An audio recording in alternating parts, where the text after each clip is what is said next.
কিছু না। না, আপনার আওয়াজটা আসছে বাট এত কেটে কেটে যে কথাটা পুরো একটা ওয়ার্ড ঠিক করে শোনা যাচ্ছে না, একটা ওয়ার্ডই বারবার কেটে যাচ্ছে।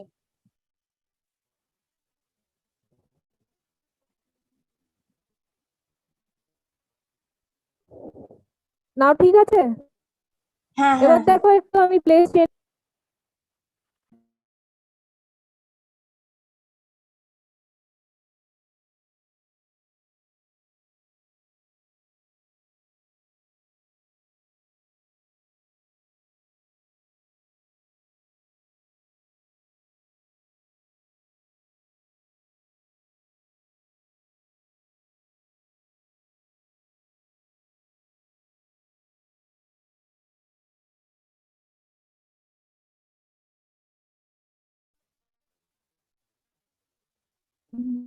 So, sir, can you please make it the host not be able to share the screen?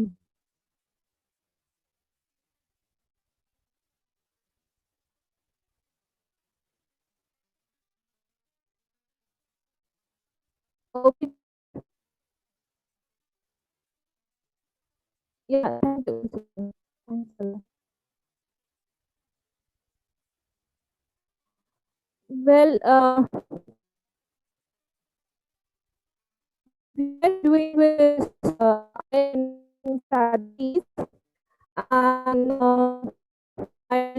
what was last lecture that we were talking about? Can any one of you just summarize the points?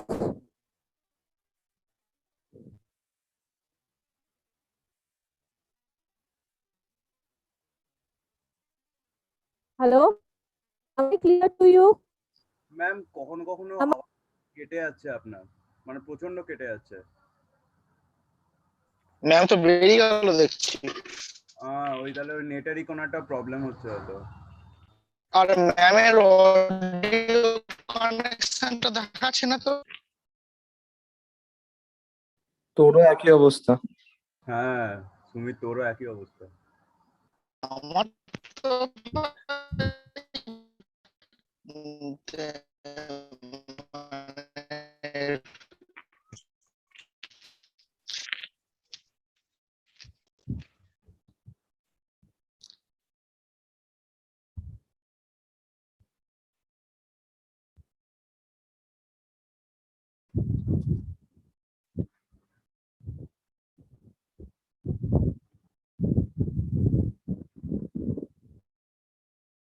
Madam এবার অডিওটা দেখা যাচ্ছে madam.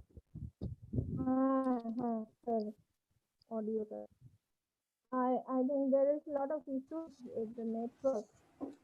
So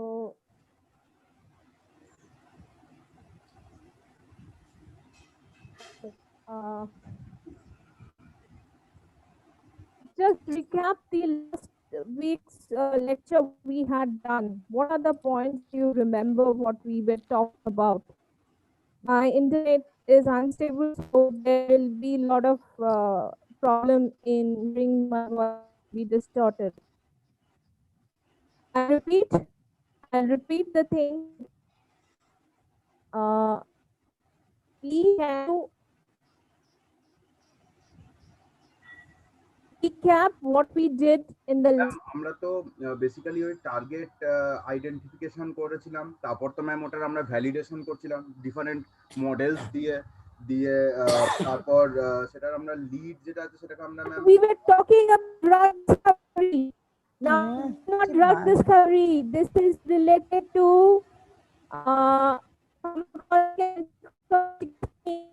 we were talking about IND applications.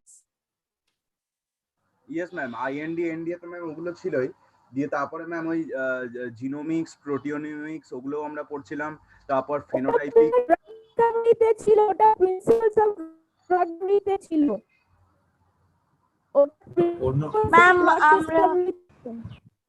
Ma'am আমরা ইয়েগুলো question মানে পারপাসটা, যে গাইডলাইন্সটা কেন আছে এখানে ওটা দেখেছিলাম।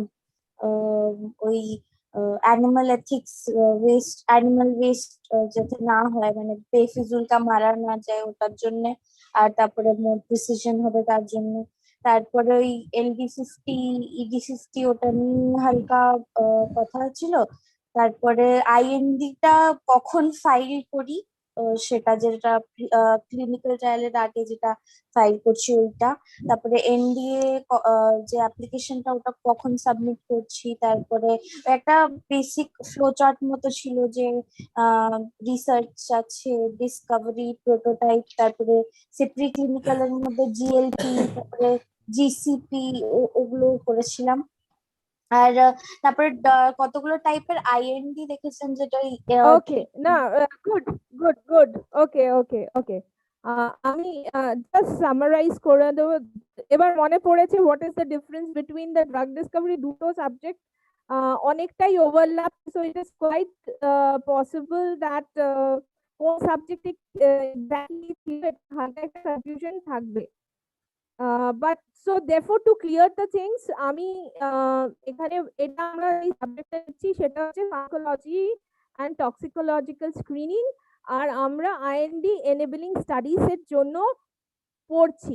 IND এনেবলিং স্টাডিজ মানে IND অ্যাপ্লিকেশন করার আগে যেই স্টাডিজ গুলো ইম্পর্টেন্ট ফার্মাকোলজিক্যাল স্ক্রিনিং এ, সেইগুলোর দিকে আমরা দেখবো না। কিছু কন্টেন্টস তোমাদের অলরেডি দেয়া আছে। আমি কি শেয়ার করেছি? না। ম্যাম স্ক্রিন শেয়ারটা চলে গেছে আবার। হ্যাঁ,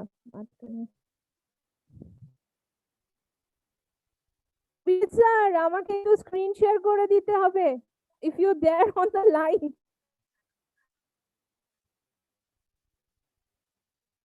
if you there on the line, please kindly screen share আমাকে একটু।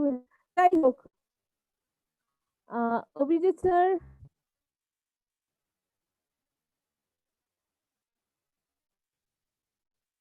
is he there on the line? No.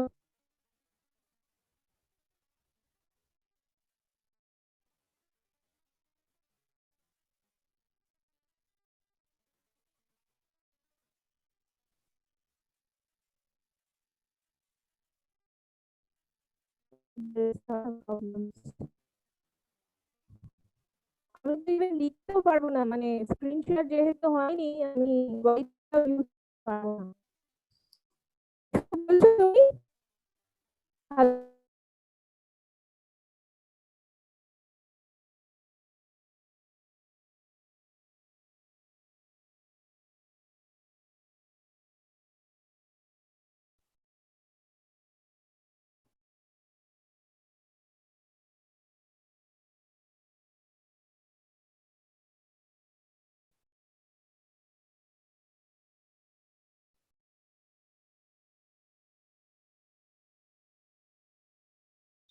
আজকে তো নেটের বিচ্ছিরি অবস্থা, তো আমার আমার থেকেও খারাপ অবস্থা।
Yes, now you can hear me? Yes ma'am, yes ma'am. Ma'am Okay. Barnika waiting এ আছে, ও বলছিল আপনাকে I have admitted. Oh, okay. Now, first and foremost, definition of IND. এটা একটু দেখে নি আজকে, just a recap. সেরকম particularly definition আমি দেখিনি। ইম্পর্টেন্স অফ আইএনডি, কেন আইএনডি ইম্পর্টেন্ট, ইন্ডাস্ট্রিয়াল পার্সপেক্টিভ থেকে ইম্পর্টেন্সটা কি, আর কিভাবে ফ্লো আইএনডিটা প্রসেস করে ইন্ডাস্ট্রিতে, বা কোন ওয়েতে ফ্লো করে আইএনডি স্টাডিজ গুলো, and then the list of the studies needed for IND submission.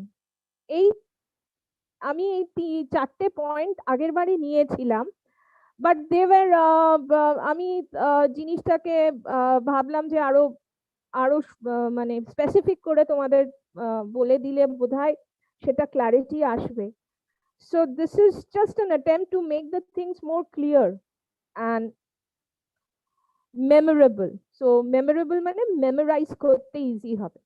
So the first point যেটা বলবো হচ্ছে, just note it down in your copies বা এটাকে মনে রাখো যে আইএনডিটা কে তৈরি করছে, কোন রেগুলেটরি বডি তৈরি করছে. It is nothing but the United States এর food and drug administration, that is FDA, and through which this is a program in which the pharmaceutical companies obtain a permission to start the human clinical trials.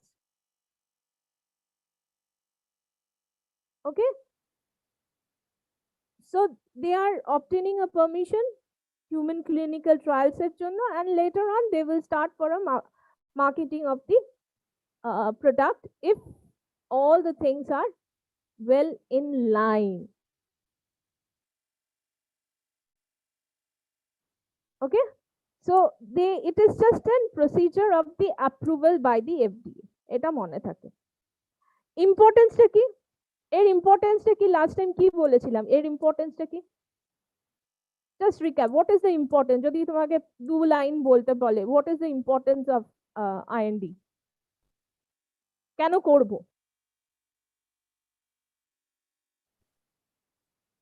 Yes, I hope I'm audible enough.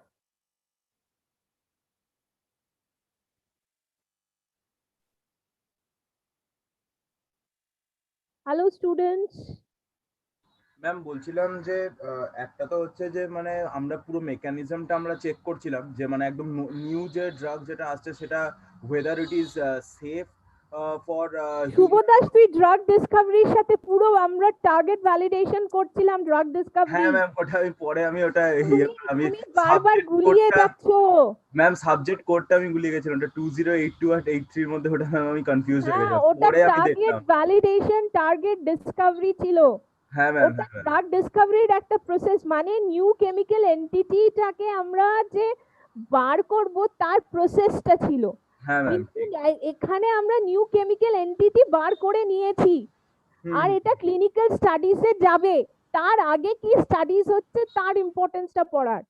হ্যাঁ ma'am, ঠিক আছে, তা আমার প্রশ্ন হচ্ছে IND তে আমরা IND মানে কি, ডেফিনেশন অফ আইএনডি যদি 2 লাইন বলে তাহলে it is nothing an approval programme set up by the FDA. কিসের জন্য?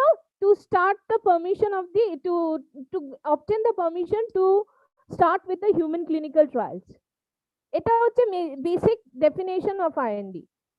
ইম্পর্টেন্সটা কি, আইএনডি কেন, এফডিএ কেন বলছে আইএনডি করতে হবে, বা কিসের ইম্পর্টেন্স দিতে বলছে, এটা আমি লাস্ট টাইমও ডিসকাস করেছিলাম। ম্যাম মানে ওই যে আমরা যে নতুন যে ড্রাগটা আমরা যেটা ডিসকভার করছি সেটা সেফ কিনা ম্যাম, সেটা আমাদের দেখতে হচ্ছে, মানে কোন রকম মানে কি রকম হার্মফুল বা টক্সিক এফেক্ট কজ করছে সেটা ম্যাম দেখা। অ্যাবসলিউটলি, সেটা সেফ কিনা। হ্যাঁ ম্যাম, অ্যাবসলিউটলি, আমার মেন আমাদের হিস্ট্রি বলছে, আমাদের হিস্ট্রি এটাই বলছে যে থ্যালিডোমাইড আবার রিপিট না হয়, আমরা ওইরকম একটা ডিজাস্টার আবার যাতে রিপিট না করি, তার ইম্পর্টেন্সে এফডিএ আইএনডি ফাইলিং শুরু করেছে, সো দ্যাট যে হিউম্যান ক্লিনিক্যাল ট্রায়ালস যদি হয় তারা যেন আনডিউ রিস্কে না আসে। So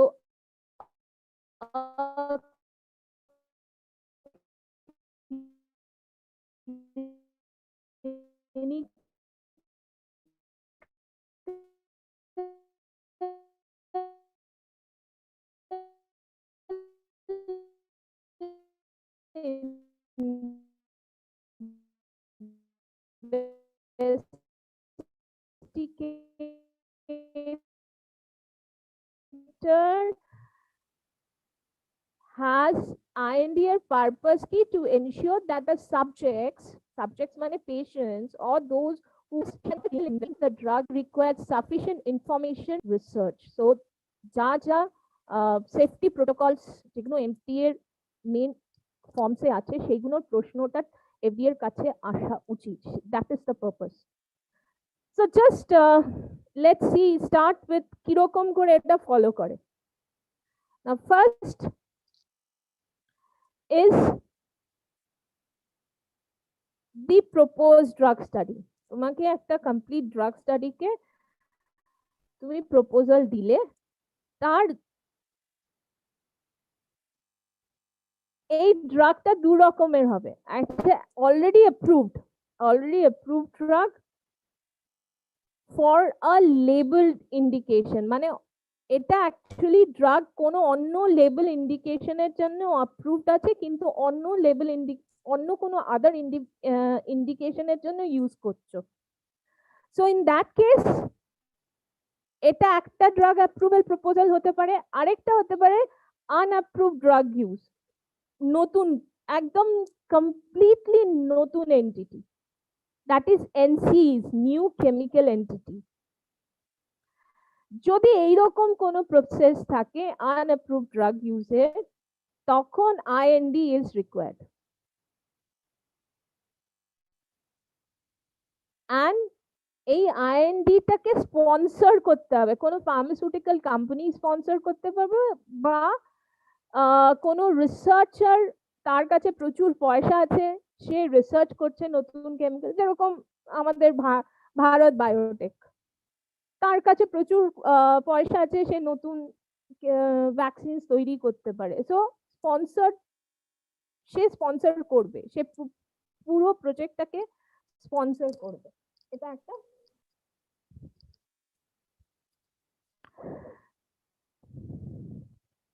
second, third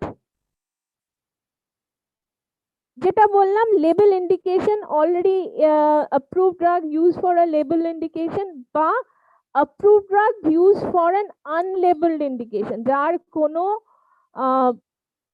indications already কোন ডিজিজে হবে তার ফিক্স ছিল না কিন্তু অলরেডি approved drug। এখানে স্টাডিজ উইল কিছু এক্সেপশনস করা যেতে পারে স্টাডিজে, ঠিক আছে? যেই যে স্টাডিজ গুলো প্রপোজ করেছে IND, সেইখানে কিছু এক্সেপশনস হতে পারে। যদি সেখানে কোনো এক্সেপশনস থাকে তাহলে IND need not to be filed. You need not to file an IND application. তার মানে এখানে দুটো কোয়েশ্চেন দাঁড়াচ্ছে যে আমি কখন IND ফাইল করব আর কোন কোন ড্রাগস এর ক্ষেত্রে IND ফাইল করব না, এই ক্লারিটিটা হতে পারে। সো মেক ইয়োরসেলফ, আমার কাছে প্রশ্ন তোমাদেরকে প্রশ্ন আমার একটা, what are the conditions in which the drug needs an IND approval or the drug does not need an IND approval or IND form application? If it does not, if the study does not meet the exemptions, তাহলে কি আমার IND exemptions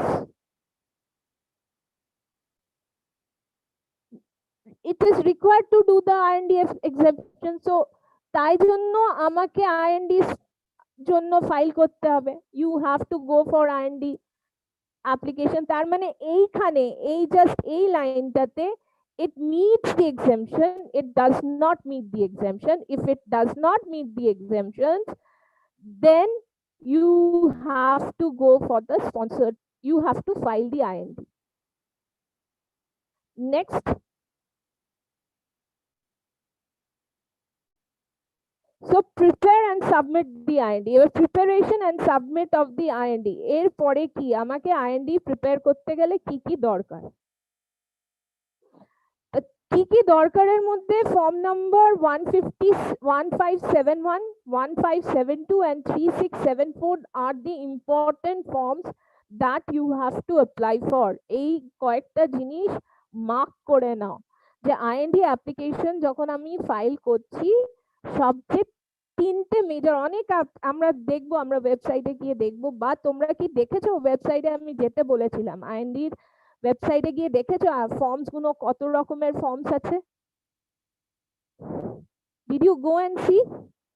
হ্যাঁ ma'am, IND আর NDR মানে দেখছিলাম ma'am, অনেকগুলো উইকিপিডিয়াতেই ma'am দেখছিলাম, সিম্পল উইকিপিডিয়া না, না ডাইরেক্ট ম্যাম আরেকটা সাইট ছিল ওখানে, ওই যে অ্যাসাইনমেন্টটা করতে গিয়ে তখন ঢুকেছিলাম ওখানটাতে ম্যাম, অনেক কটা ফর্ম ছিল।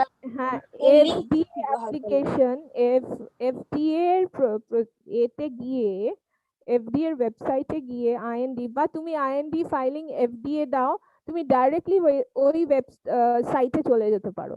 তুমি ওই ওয়েবসাইটে গিয়ে দেখতে পারো, ওখানে পুরো প্রসিজার দেয়া আছে, কত রকমের স্টাডিজ হয়, ক্লাসিফিকেশনস কি আইএনডি এর ইনভেস্টিগেশনাল স্টাডিজ কত রকম, 3 রকম, তারপরে তারও আবার ডিফারেন্ট 2টো ক্যাটাগরিজ আছে। তো এই কয়েকটা যে জিনিসগুলো ইম্পর্টেন্ট সেটা তুমি এফডি এর ওয়েবসাইটে গিয়ে ডাইরেক্টলি ওখান থেকেই পেতে পারো। Now preparation and submit of IND এর জন্য এই তিনটে application very very important.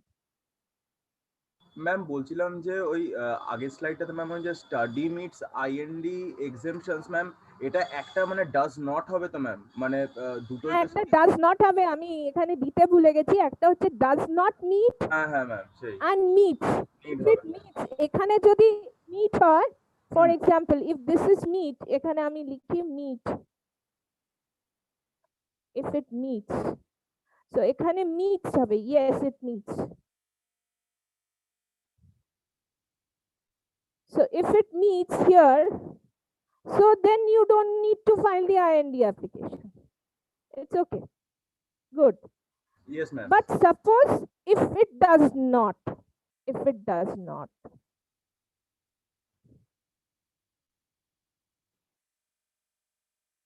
does not. So if it does not, then you have to file the application. So does not. So if it does not, then you have to go for the preparation and submission of IND. And তার ভেতরে কোন কোন ফর্মটা 157, 1571, 1572 and 3674, এটা important. Yes ma'am. Okay. Now এটা clear? Yes ma'am, clear. Okay.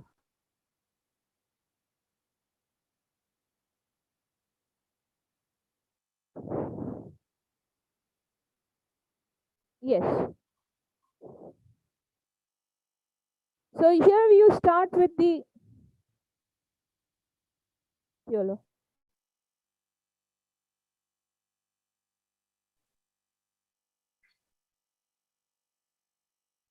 What happened?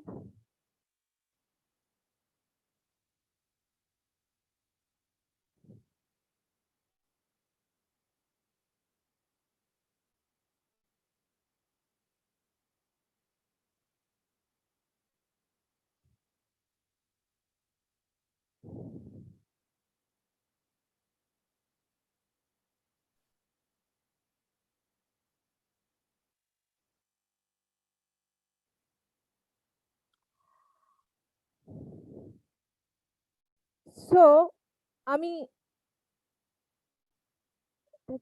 কি problem হচ্ছে জানি না।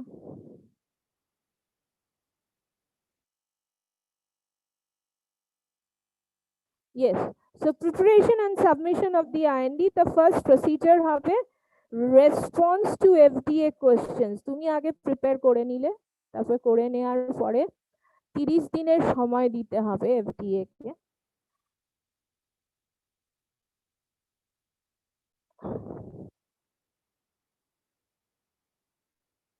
তিরিশ মিনিট সময় দিতে হবে FDA কে, 30 দিন, sorry 30 মিনিট না, 30 days, total 30 days time has to be given to FDA.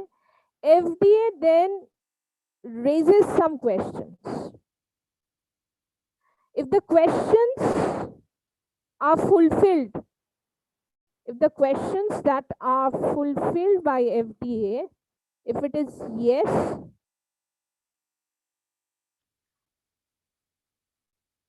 then IND is approved. If it is no, তার মানে এর প্রসিজারে ডিলে হবে, এর প্রসিজারে ডিলে হবে আনলেস এন্ড আনটিল এফডিএ কোনো তার রেসপন্স, যদি কোয়েশ্চেন্স এর রেসপন্স প্রপারলি না পায়, এফডিএ ক্লিনিক্যাল ট্রায়ালস এর জন্য কোনো অ্যাপ্রুভ করবে না। It will take its time.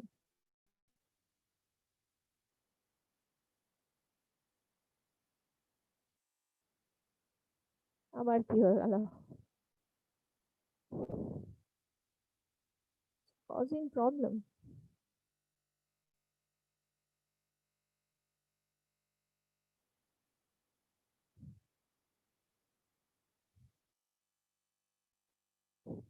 So there will be delay and there will be hold. If it is approved, then the study will begin. And study begins, and then the end of the all questions that are being answered by the FDA will then end up the project.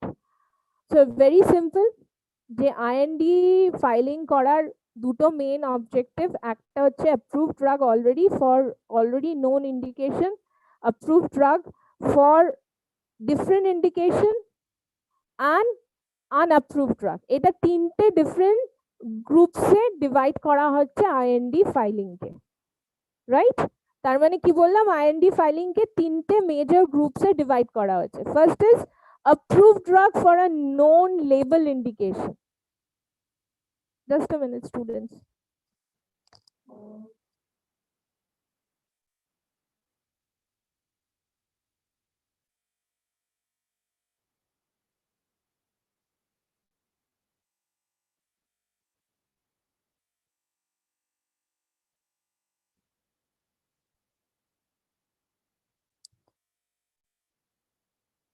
Now, আরেকটা condition কি, approved drug for আনলেবেলড indication, যার আমরা জানি না কোনো indication কি, সেটা হয়তো আমরা স্টাডি করব, we don't. And third is completely new chemical entity. New chemical এন্টিটির জন্য ডাইরেক্টলি IND ফাইলিং করা যেতেই পারে, যদি কন্ডিশনটা এরকম হয় যে অ্যাপ্রুভড ড্রাগের যেখানে আনলেবেলড ইন্ডিকেশনস আছে, সেই আনলেবেলড ইন্ডিকেশনস গুলো কিছু FDA রিকোয়ারমেন্টস গুলো যদি মিট করে যায়, so then they do not need to. Just a minute.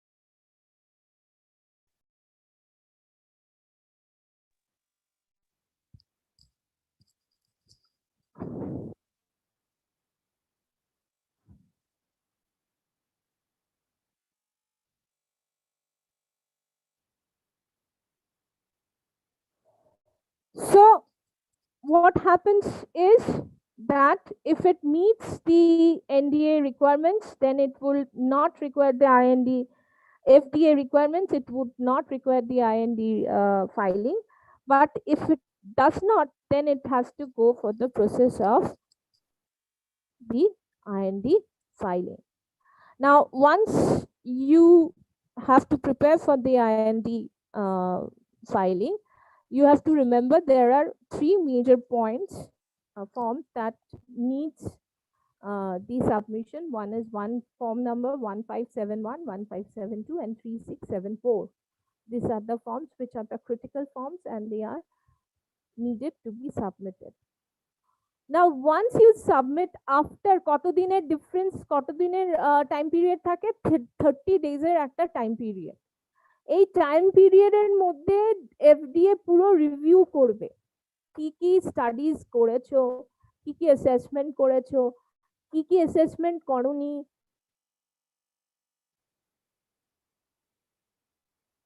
Okay,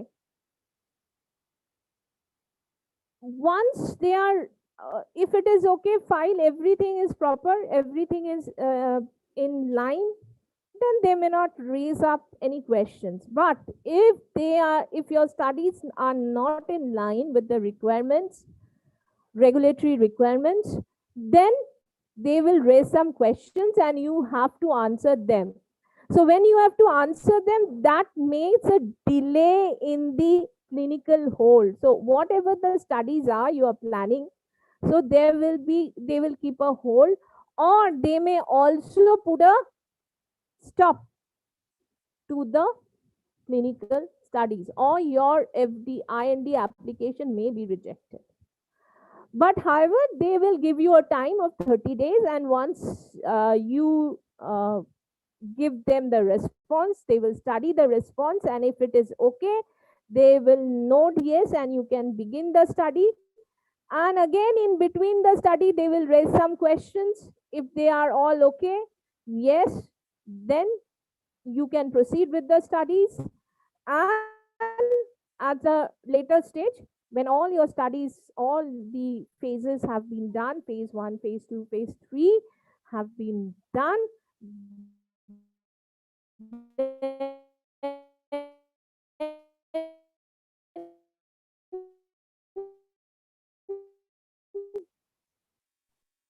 you can go for the NDA. It has summarized the aspects. Now the most important thing is, what are the studies? Last time আমরা দেখেছিলাম what are the studies. Do you remember them?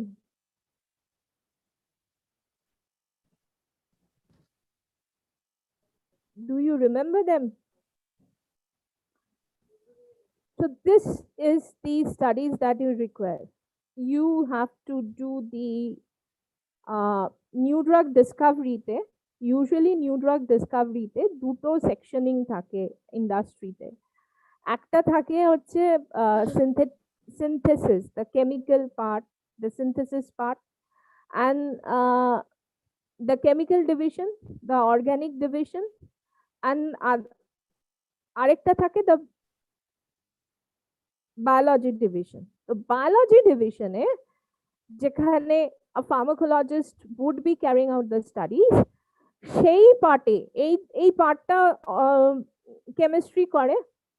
again the preclinical studies at the biologic division এ সেখানে কিছু আলাদা extra studies করা হয়, যেরকম pharmacological assays both in the pharmacodynamics domain and the pharmacokinetics.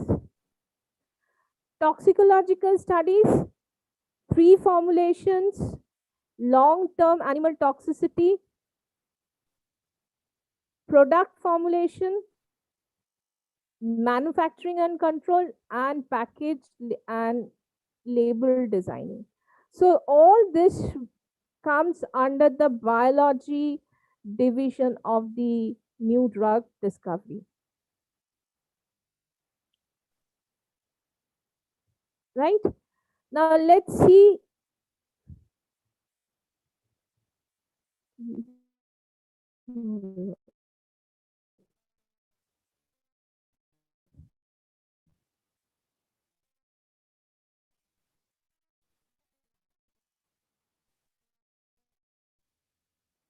Yes, biology division এ যেখানে preclinical mention করা আছে chemical properties and physical properties. They are the basic requirement of the IND filing এর ভেতরে requirements গুলো chemical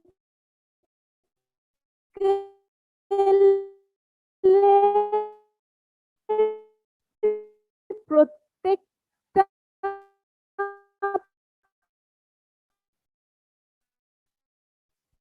point কিরকম তার physical থেকে chemical properties থেকে আরম্ভ করে দিতে হবে ফ্রম কালার ভিসকসিটি ফিজিক্যাল প্রপার্টিজ এর মধ্যে এইখানে কি বলতে চাইছে সাইজ শেপ এন্ড সলিউবিলিটি এটা একটু বলতে পারবে what does the physical properties of the drug mean by size shape solubility ma'am সলিউবিলিটিটা তো হচ্ছে yes student organic solvent is soluble কিনা what do you mean by shape properties of a chemical entity shape টা কি বলবে ma'am সে round বা spherical হলে easily flow করবে ওই how can you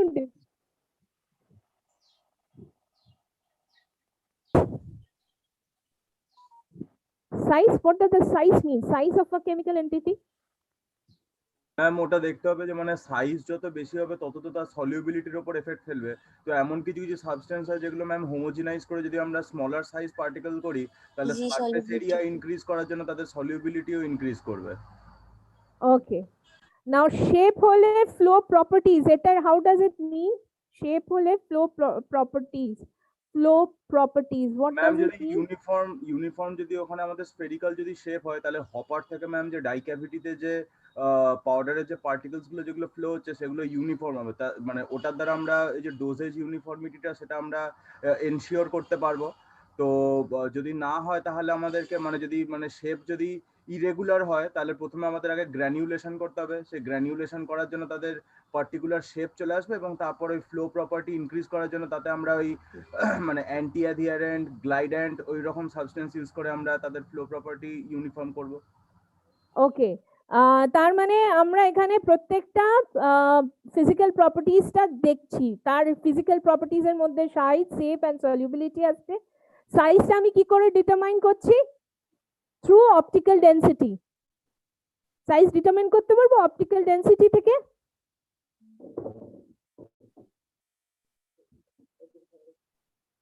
সাইজ কি ডিটারমাইন করতে পারবো মাইক্রোস্কোপিক মেথডস তো ম্যাম আমরা ইউজ করি মানে সাইজটা দেখার জন্য।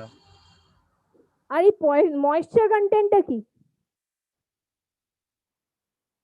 হোয়াট ইজ অপটিক্যাল ডেনসিটি সাইজের সাথে অপটিক্যাল ডেনসিটির কি তো সম্পর্ক can anybody tell me how size would reflect the optical density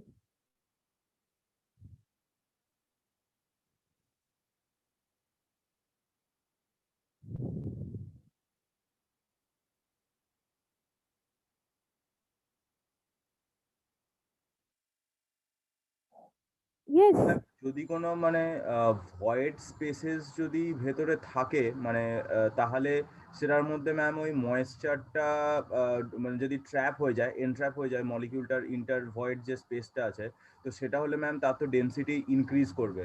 এবার যদি আমরা মানে ময়েশ্চার কন্টেন্ট যদি আমরা না চেক করে যদি মানে মানে আমরা যদি মেডিসিনটাকে মানে যে ওয়েটটা যেটা সেটা ম্যাম যদি আমরা না ক্যালকুলেট করি তাহলে ম্যাম সেই ময়েশ্চারটার জন্য তো মানে মানে ওই ডিসলিউশন বা এরকম কিছু কিছু প্রপার্টিজের উপর তো ম্যাম এফেক্ট ফেলবে।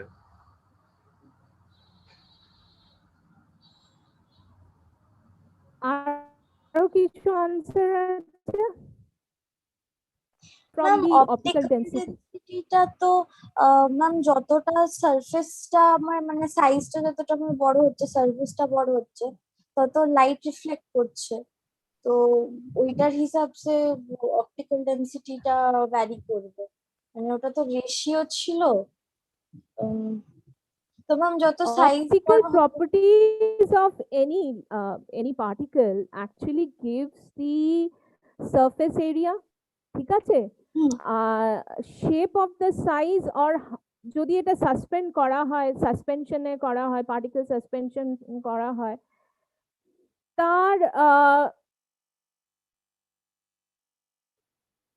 তার basic properties, shape and size of the suspended particles এর ইম্পর্টেন্ট প্রপার্টিজ, এই ডিফারেন্সটা পাওয়া যায়। যে তার অ্যাকচুয়ালি তার কি বলবো,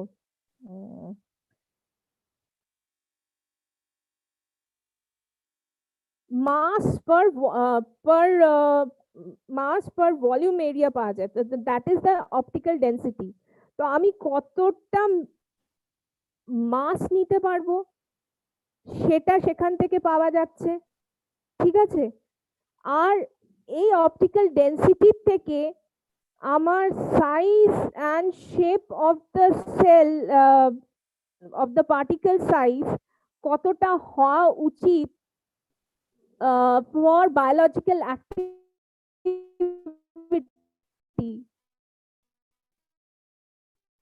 সেখান থেকে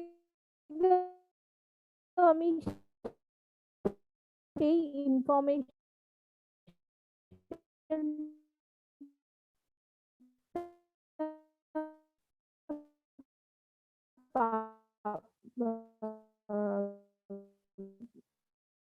পাবো। তুমি যদি ভালো করে study করো, size of the molecules are very important.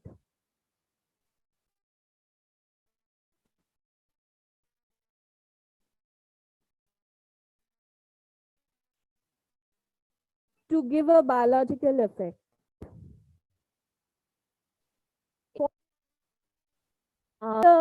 And the biological activity, এইটা নিয়ে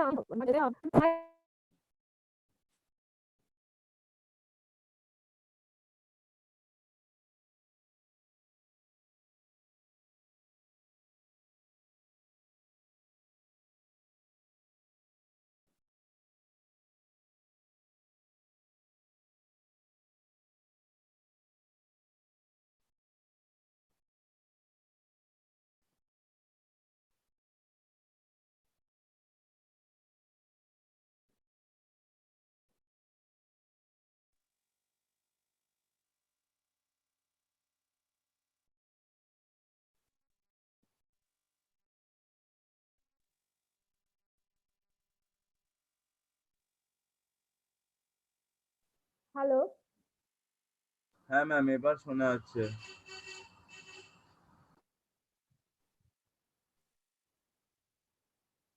ক্রোমোফোরের প্রপার্টিজটা হেল্প করতে সাহায্য করে optical density.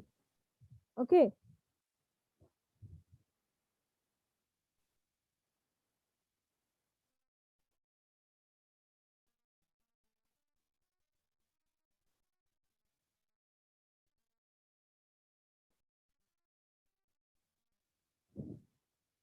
Properties actually help করবে। এই প্রপার্টিজ গুলো পড়লে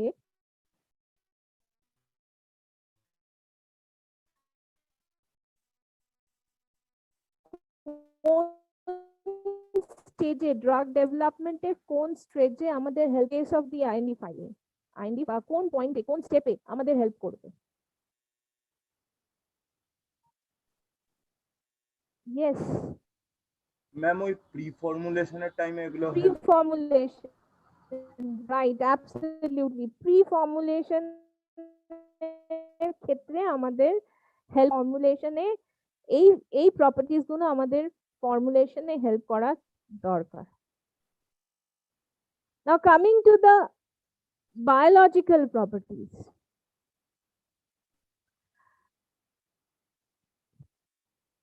বায়োলজিক্যাল প্রপার্টিজ কে ডিভাইড করছি আমরা তিন ভাগে: bioinert, biocompatible and bioactivity. Obviously the molecule that we are talking about has to have the bioactivity. Bioactivity means it will show the reaction.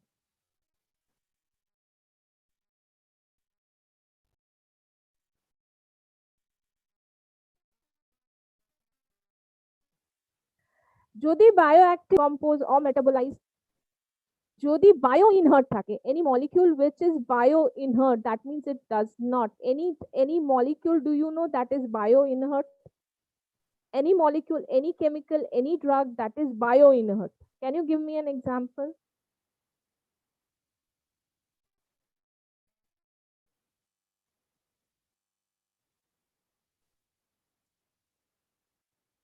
It is a drug, but it is an inert substance, but it is also used in number of studies.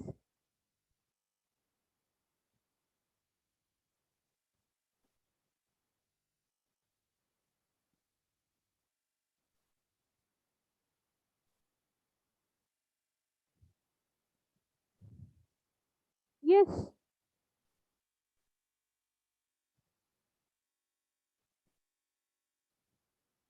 Guess, any guess work? Any guesswork?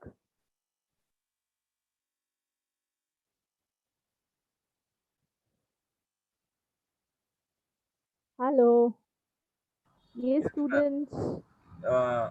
সেরকম তো ma'am কি মানে আচ্ছা, আর শুভ দাস, আমাকে বল, তুই আর উস্মিতাই আছিস, আর কেউ নেই কথা বলার জন্য? না সবাই শুয়ে পড়েছে, জাস্ট অন করে চলে গেছে? ম্যাম আজকে না মানে আপনার লিটারালি লাস্টের 2-3টে ওয়ার্ড শোনা যাচ্ছে, বাকিগুলো একদম মানে কেটে কেটে যাচ্ছে। আর তাছাড়া যখন আসছে আবার অডিওটা এত ফাস্ট ফরওয়ার্ড আসছে, কিছু বুঝতে পারছি না তখন। মানে যখন ল্যাগ করছে আবার যখন স্পিড হয়ে যাচ্ছে তো পুরো কথাটাই মানে পুরো একদম ফাস্ট ফরওয়ার্ড মতো হয়ে যাচ্ছে। আচ্ছা ঠিক আছে, আমি রিপিট করছি, আমি অনেকবার রিপিট করছি। এমনিতেও আমি আজকে বাড়ি থেকে নিচ্ছি।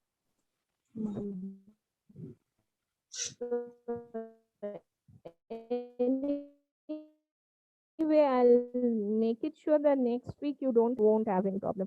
So this, I promise you, by next week you won't have any problem. I'll make every attempt to make the things easy so that the networks are available. But at this present moment, I'm only finding, I always find the same and the same, both of you only reacting.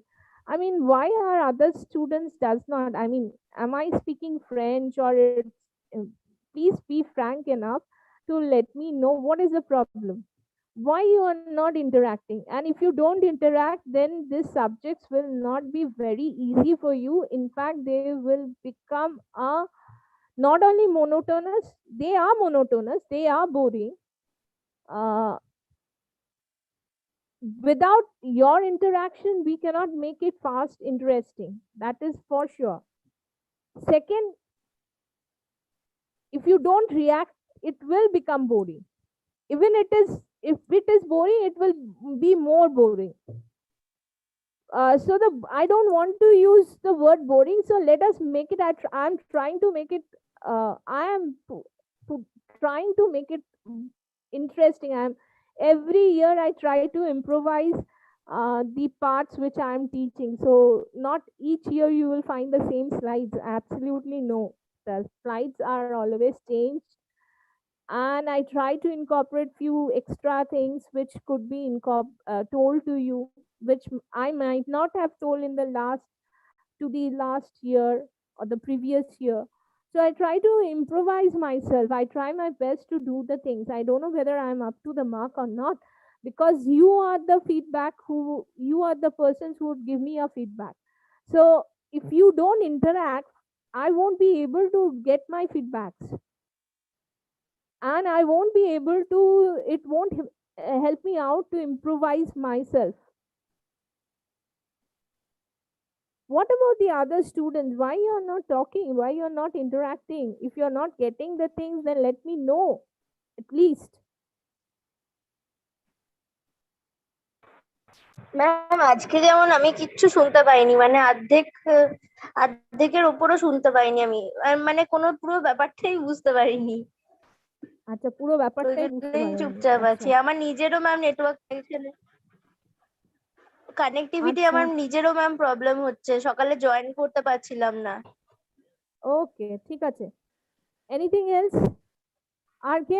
চন্দন আছে, দে বর্ষা আছে। What is the problem বর্ষা? হ্যাঁ মাসি।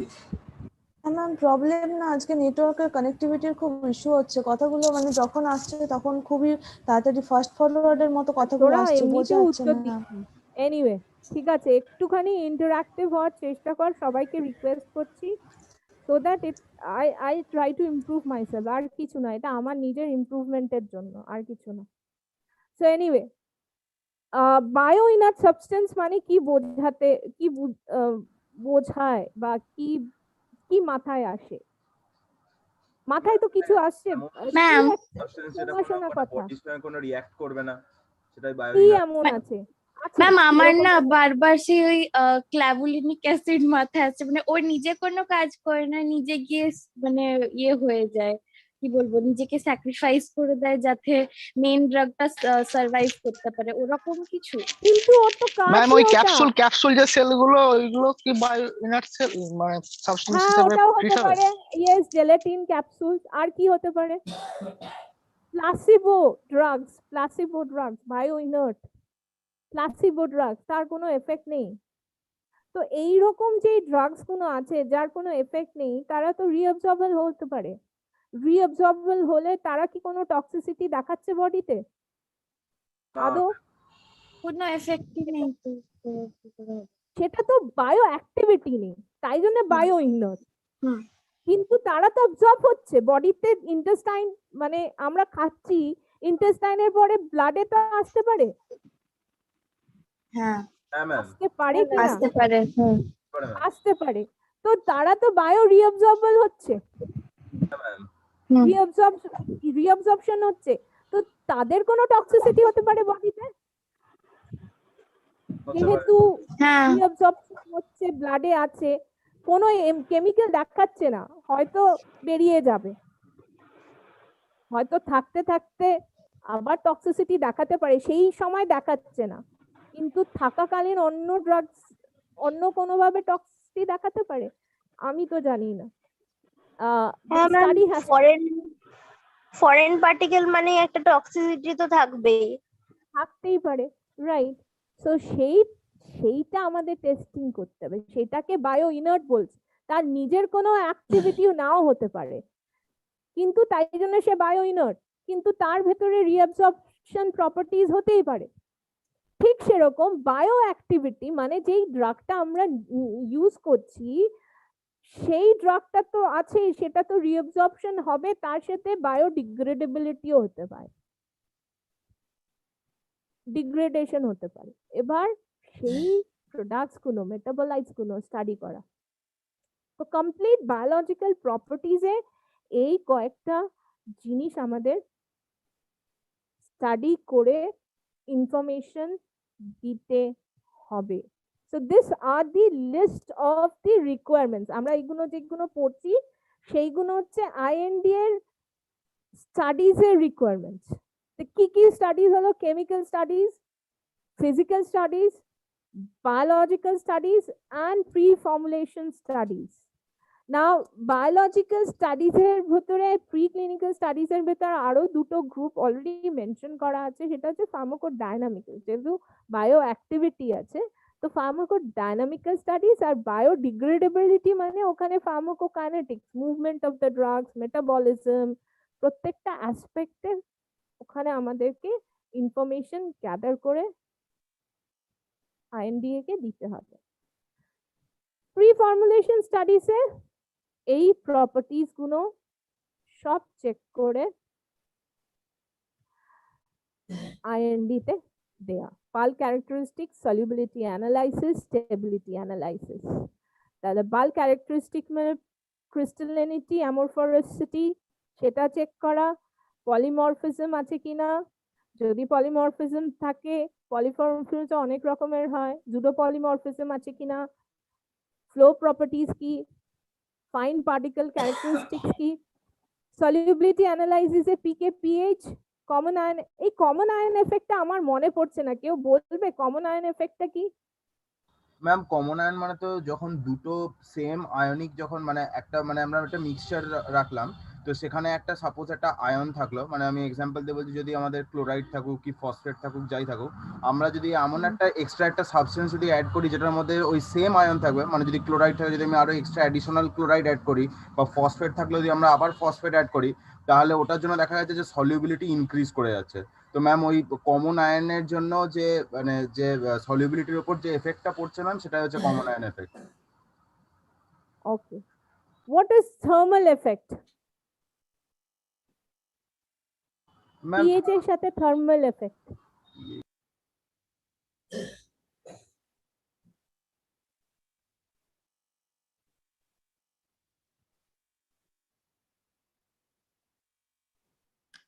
pH এর সাথে common ion effect কে কি করে relate করে? এইটা বলতে জিজ্ঞেস করতে ভুলে গেলাম। pH এর সাথে কমন আয়ন এফেক্টটা কি করে রিলেট করবে? ম্যাম মানে যদি আমরা সামথিং যদি কোনো ক্লোরাইডের যদি সাবস্টেন্স থাকে এবং তাতে যদি আমরা আরো যদি অ্যাডিশনাল ক্লোরাইড করি, তাহলে পিএইচটাকে ম্যাম ওটা ড্রপ করে দেবে, মানে মানে ওই উইক অ্যাসিডের সেই প্রপার্টির জন্য ম্যাম। আমি সেই সল্টটা আয়োনাইজ হয়ে যাচ্ছিল, তো কমন আয়নের জন্য ওই যে আয়োনাইজড অ্যাসিটেট পার্টটা ওটার সাথে আবার যে কমপ্লেক্স ফর্ম করে ওটা সলিবিলিটি বাড়াচ্ছিল, এরকম কিছু একটা ছিল। মানে আয়োনাইজেশন হয়ে যাচ্ছে, যেটার পরে যে আমরা এক্সট্রা সাবস্টেন্সটা দিচ্ছি সলিউশনটার মধ্যে, ওইটার সাথে আবার কমপ্লেক্স ফর্ম করে যেটা মানে যেটা ফ্রি আয়ন ভাবে ঘুরে বেড়াচ্ছে, সেটা আবার ইয়ে হয়ে কমপ্লেক্সেশন ফর্ম করে এরকম কিছু হচ্ছিল। pH এর সাথে কি? না না, How বিয়ের does- সাথে পিএইচ এর জন্য তো ওই আয়োনাইজেশনটা হয়ে যায়, সেই একটা নেগেটিভ কমন আয়ন এফেক্টটা অ্যাকচুয়ালি আমরা একটা সিস্টেম তৈরি করি, তার উপরে কিন্তু কমন আয়ন এফেক্টের প্রিন্সিপালটা ফলো করে। তোমরা কোনো সেরকম কোনো সিস্টেম জানো?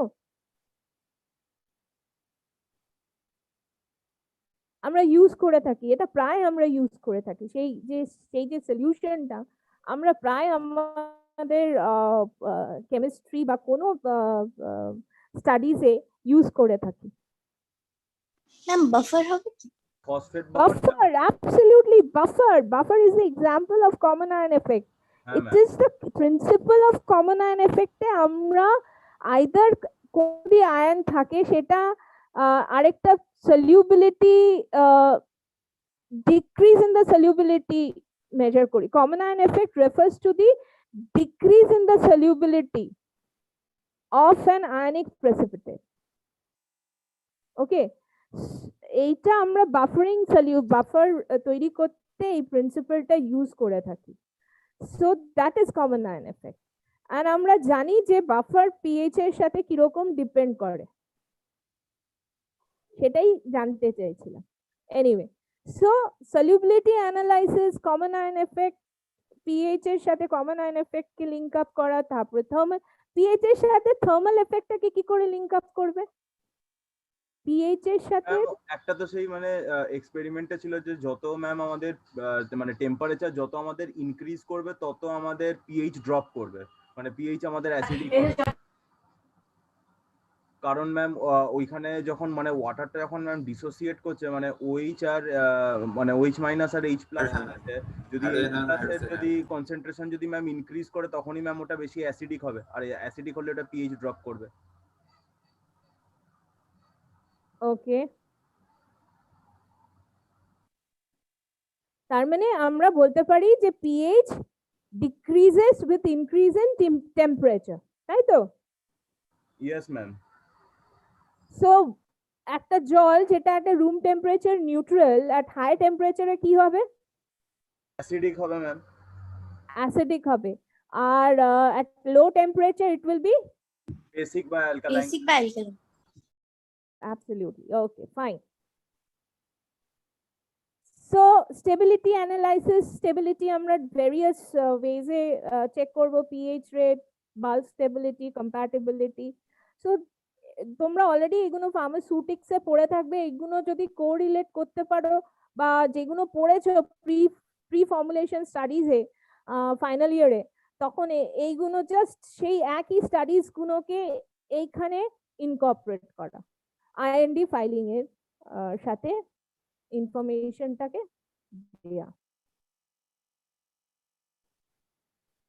নেক্সট আমরা ফার্মাকোলজিক্যাল স্টাডি করেছি একটা থেরাপিউটিক ডোজে। So we have understood the dose related ranges through which we will have the therapeutic effects. শুধু তাই না, আমরা ফার্মাকোকাইনেটিক্স প্রোফাইলিংও করেছি, কি কি মেটাবোলাইট সেগুলো স্টাডি করেছি। But what was remaining is the toxicity studies. The toxicity studies 3 ভাগে ভাগ হচ্ছে, তাই acute toxicity, single dose study, right? Single dose, একবার ডোজ দিয়ে তার টক্সিসিটি মেজার করা, বা রিপিটেড ডোজ দিয়ে, মানে বারবার 21 দিন অবধি আমি খাওয়াবো, 10 দিন অবধি খাওয়াবো, তারপরে তার টক্সিসিটি মেজার করব। এটা ক্রনিক হতে পারে, সাব অ্যাকিউট হতে পারে। সাব অ্যাকিউট মানে কি? অ্যাকিউট মানে একদিন, সাব অ্যাকিউট 21 দিন, ক্রনিক 21 দিনের অভাব। So it can B 30 days,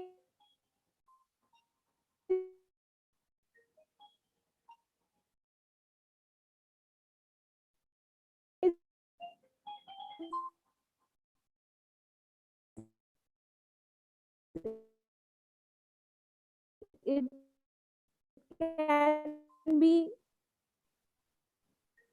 2 months, it can be 3 months. So that is toxicity study, hypersensitive reaction study, acute and chronic studies এর ভিতরে দুটো আছে টক্সিসিটি, আর সেখানে টেরিটোজেনিসিটিও আসে। আমরা এই সাবজেক্টেই পড়বো, genotoxicity and the reproductive toxicity.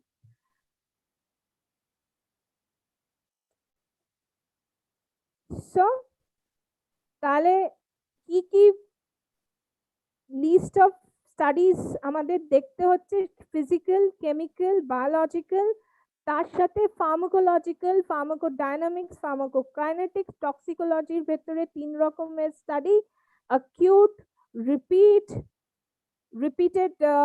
repeated dose acute study, subacute study, and chronic study, and local toxicity studies which are related more of the carcinogenic effects. Subacute chronic studies এর মধ্যে আমরা genotoxicity, reproductive toxicity or teratogenicity ও দেখি। Pre-formulation studies, এই যে long term toxicity animal studies এর ভেতরেই পড়ে গেল acute and chronic and subacute studies। তাহলে টক্সিকোলজিতে আর লং টার্ম অ্যানিমাল টক্সিসিটিতে, long term more of 1 year 2 year study use হয়, হায়ার অ্যানিমালসে করা হয়। But in case of acute, sub, chronic, এগুলো মোনলি র্যাটস এর উপরে করা হয়। প্রোডাক্ট ফর্মুলেশন, এটা কমপ্লিটলি এফডিএ, ড্রাগ ডিসকাভারিতে এফডিএ দেখবে। এফডিএ বলে না, দাঁড়াও আমি ভুল বললাম, এফএনডি, সরি আমি ভুল বলেছি। দ্যাট ইজ এই যে product formulation, manufacturing control and packaging and label detailing, this is completely done by the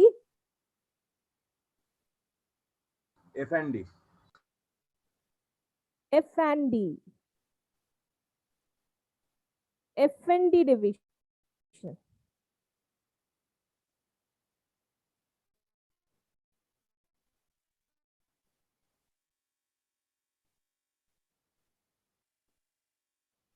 So F&D full form ki? Formulation and development. Formulation and development. So they are part of the drug discovery.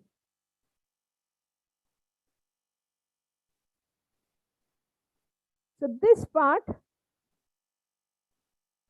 would be covered by the F&D formulation, F&D division. Okay.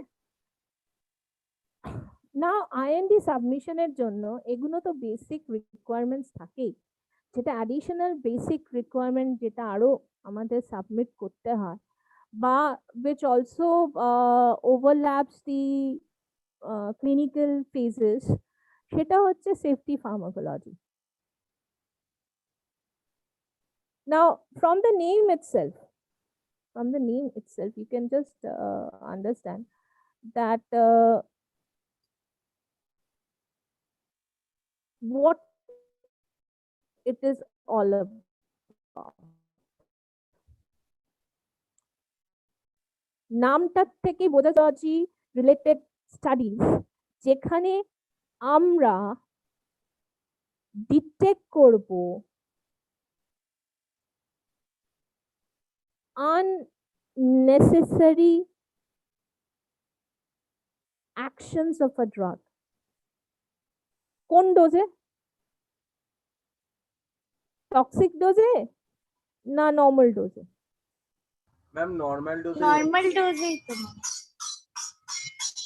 Normal ডোজেই আমরা detect করব potential undesirable pharmacodynamic actions of the drug. এটা কি হতে পারে? এই রকম জিনিসটা কি হতে পারে যে আমরা যে ড্রাগটা থেরাপিউটিকলি বলছি যে এটা এই পার্টিকুলার অ্যাকশনস দেখায়, কোন ড্রাগ এক্স ড্রাগ সে আনডিজায়ারেবল ফার্মাকোলজিক্যাল এফেক্টস দেখাতে পারে? হ্যাঁ ম্যাম এটা হতেই তো পারে ম্যাম, যেটা হ্যাঁ ম্যাম হয়। কিরকম এক্সাম্পল বলতে পারো? ম্যাম এই যেমন অ্যান্টিহিস্টামিনিক্স দেওয়ার পর যে সিডেশনটা যেটা দেখা ড্রাউজি যাচ্ছে, বেশি সাইড এফেক্টস, ওটা সাইড এফেক্টস। ওটা side effects, those are not undesirable pharmacodynamic. ওটা তুমি দিতে সাথেই হবে, ওটা তো secondary aspects of the drug. মানে আমি অ্যান্টিহিস্টামিনিক কোনো ওই ডোজে খেলে, থেরাপিউটিক রেঞ্জের লোয়েস্ট ডোজে খেলেও আমি সেডেশন হবই, ওটা আমি বাদ দিতে পারবো না। আমি এখানে আনডিজায়ারেবল ফার্মাকোডাইনামিক এফেক্টস এর কথা বলছি। তাহলে ম্যাম ওই নিওপ্লাস্টিক এজেন্টস মানে কেমোথেরাপিউটিক এজেন্টস যেগুলো, যেরকম এই যেমন ম্যাম যেগুলো ওই সেল সাইকেল স্পেসিফিকের মধ্যে যেগুলো সেই ম্যাম ওই বোন ম্যারো ডিপ্রেশন করে দেয়, ডিপ্রেশন, যেটাতে আমার ইয়ে কাউন্টটা কমে যাচ্ছে, ওই থ্রম্বোসাইটোপেনিয়া, তারপরে ডব্লিউবিসি কাউন্ট, প্লেটলেট কাউন্ট সব কমে যাচ্ছে। ওটা তো পার্ট অফ সেল, আমরা তো ক্যান্সার সেলকে আর টার্গেট করতে পারছি না পার্টিকুলার। আমরা জানি এই পার্টিকুলার সেল, আমি এই অ্যান্টি ক্যান্সার ড্রাগটা নিলে আমার পার্টিকুলার মানে আমার সেলের ডিএনএটাকে এরকম করে ভাঙবে, সেটা কমপ্লিটলি প্রত্যেকটা সেলের ক্ষেত্রে হতে পারে। অ্যান্ড ফরমোস্ট ইম্পর্টেন্ট হচ্ছে যেখানে সেলস গুলো তাড়াতাড়ি মানে সিনথেসাইজ হয়, আরে হ্যাঁ সিনথেসিস হচ্ছে, যেখানে জেনেসিসটা তাড়াতাড়ি, ফর এক্সাম্পল আরবিসি 120 days এর পরে automatically it will go into death and it will fresh cells will come up. তো this is a cycle of the cells. তো সেখানে অবভিয়াসলি আমি যদি কোনো অ্যান্টি ক্যান্সার ড্রাগস দিই, তার বেসিক লাইফ সাইকেল পাথে কোথাও না কোথাও এই এফেক্টস গুলো সেই ড্রাগের মেকানিজমটা তো দেখা হবে। তো that cannot be an undesirable, that is also part of the side এফেক্টই বলতে পারো। Side effect of the drug আমরা জানি যে এই রকম জিনিসগুলো হতে পারে, কিন্তু এটা তো বলছে potential undesirable pharmacodynamic effect. How can you differentiate? আমি এই জন্যই প্রশ্নটা করছি যে আমার ক্লারিটিটা। হ্যাঁ বলো সুমিত, বলো। ম্যাম ওইটা মানে তো ওটা ম্যান টু ম্যান বা পারসন টু পারসন ভ্যারি করতে পারে, তাই না? Absolutely man to man vary করবে। তুমি অ্যাবসলিউটলি কারেক্ট। এবার বলো তার মানে কি হতে পারে? আনডিজায়ারেবল ফার্মাকোডাইনামিক এফেক্ট বলতে কি বোঝায়? একটু ভাবো কি হতে পারে। মানে সাপোজ ধরুন আমি প্যারাসিটামল খেলাম, আমার মানে ব্যথা মানে জ্বরটা কমলো, কিন্তু ব্যথার জন্য তো খায় সেটা, কিন্তু ব্যথাটা সাপোজ ধরুন কমলো না, সেইটা হচ্ছে আনডিজায়ারেবল এফেক্ট না এরকম। না না না প্যারাসিটামল ম্যাম জানা কথাই প্যারাসিটামলের জন্য যে প্যারাসিটামল অ্যাসিডিটিটা হচ্ছে ওটা আনডিজাইরেবল। কোনটা অ্যাক্টিভিটিটা হচ্ছে আনডিসাইডেবল? এগুলো একটু কনফিউজিং, বারবার ম্যাম আসবে গ্যাস্ট্রিক অ্যাডভার্স অ্যাসিডিফিকেশনটা এফেক্ট। তো বেড়ে যাচ্ছে। এ মা, তো বর্ণিকা, পার্ট, ওটা তো পার্ট, প্যারাসিটামলে ওটা তো বাড়বেই। পেপটিক, আরে প্যারাসিটামলে তো হয় না। প্যারাসিটামল ম্যাম ওটা অ্যাসপিরিন ইয়েগুলো হবে, ডাইক্লোফেনাক ওইগুলো। হ্যাঁ প্যারাসিটামলে অ্যাসপিরিনে পেপটিক আলসার হয়ই না, এই সেন্ট্রাল জন্যই তো অ্যাসপিরিন ড্রাগ। Centrally acting. হ্যাঁ আমার প্যারাসিটামলটা খুব ভাল লাগে, প্যারাসিটামলকে কেউ এরকম দোষারোপ করলে আমার খুব কষ্ট হয়। ম্যাম আনডিজায়ারেবল এফেক্ট যেগুলো সেগুলো পার্সন টু পার্সন ভ্যারি করে, এবার সেটা কোন আমি পার্সনের ক্ষেত্রে মানছি কোন সুমিত, ড্রাগটা 100% correct, ma'am 100% hypersensitivity reaction গুলো হতে পারে, কিন্তু ওটা তো ফার্মাকো ডাইনামিক থেকে ম্যাম, এবার সাইড সেটা এফেক্টই পার্সন টু বেশি। পার্সন ভ্যারি করলে এবার কোন পার্সনের আচ্ছা ক্ষেত্রে ঠিক কোন আছে, এবার আনডিজায়ারেবল এফেক্টটা দেখাবে সেটা তো বলা খুব মুশকিল। ভালো কথা। না না না না আমি খুব ভালো, তোমরা খুব ভালো বলেছো, কিন্তু এখানে আমি একটু ক্ল্যারিটি এনে দিই। নাও আমরা অ্যান্টিহিস্টামিন, এটা এক্সাম্পল অ্যান্টিহিস্টামিনিক ক্ষেত্রে যেখান থেকে সেফটি ফার্মাকোলজি অ্যাকচুয়ালি খুব predominantly example of safety pharmacology. আর প্রত্যেকবার আমি যখন পড়েছিলাম আমার স্যারও আমাকে ওই একই এক্সাম্পলস দিয়ে বলেছিল। এটা হচ্ছে অ্যান্টিডিপ্রেসেন্টস এর ক্ষেত্রে, অ্যান্টিহিস্টামিনিক্স, স্পেশালি অ্যান্টিহিস্টামিনিক্স। আমি অ্যান্টিহিস্টামিনিক্স যখন আমি খাচ্ছি, আমি জানি যে এটা আমাদের অ্যালার্জিক হিস্টামিন মাস্ট সেলস এর উপরে কাজ করবে, বা যেখানে অ্যান্টিহিস্টামিন H1 রিসেপ্টরস প্রেজেন্ট আছে, অ্যালার্জিক রিঅ্যাকশনস, রাইট? হিস্টামিন যাতে না বেড়ালেও, সরি মাস্ট সেলস না, হিস্টামিন যাতে মাসেলসে বেরিয়ে গিয়ে রিসেপ্টরসে বা অ্যাক্ট না করতে পারে। So that is the basic aspect of antihistaminics. কিন্তু আমি এই ড্রাগটা খাচ্ছি, খাওয়ার পরে দেখছি আমার হঠাৎ করে হার্টে চিনচিন করে পেন হয়ে উঠলো। এই যে হার্টে পেন হওয়াটা ওই পার্টিকুলার থেরাপিউটিক ডোজে is actually undesirable pharmacodynamic effect.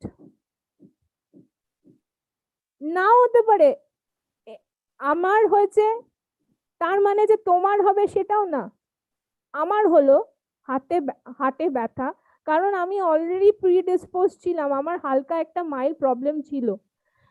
Antihistaminic খাওয়ার পরে এই প্রবলেমটা ওভার দেখা দিল, এফেক্টটা বুঝতে পারলাম। এই যে হার্টের উপরে কাজ করা, হার্টের উপরে যে একটা ব্যথা তৈরি করা, হ্যাঁ ব্যথা হচ্ছে, যতদিন আমি অ্যান্টিহিস্টামিনিক খাচ্ছি ততদিন আমার একটা হালকা একটা ব্যথা হচ্ছে হার্টের উপরে। তাহলে এই প্রবলেমটা ইট ওয়াজ ফাউন্ড ইন টারফেনাডিনে এটা দেখা গেছে। টারফেনাডিনে ইট ইজ অ্যান অ্যান্টিহিস্টামিনিক, কিন্তু টারফেনাডিন খাওয়ার পরে কিছুদিন খাওয়ার পরে দেখা গেছে কি পেশেন্টসদের ভেতরে অদ্ভুত ভাবে হার্টে পেন হতো। আর যখন ইসিজি করে দেখা হলো, এটা অলরেডি এটা হিস্টোরিক্যাল এভিডেন্স, আমি কোনো মানে গল্প করছি না, এটা হিস্টোরিক্যাল এভিডেন্স যে টারফেনাডিন খাওয়ার পরে টর্সেড ডি পয়েন্টস দেখা যায়। টর্সেড ডি পয়েন্টস এটা এক ধরনের কি বলবো ইম্যাচিওর বিটস, যেটা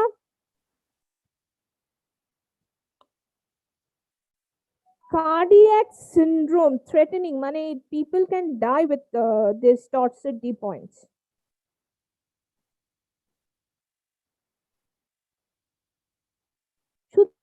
পেশেন্টসের ক্ষেত্রে না, কিছু হেলদি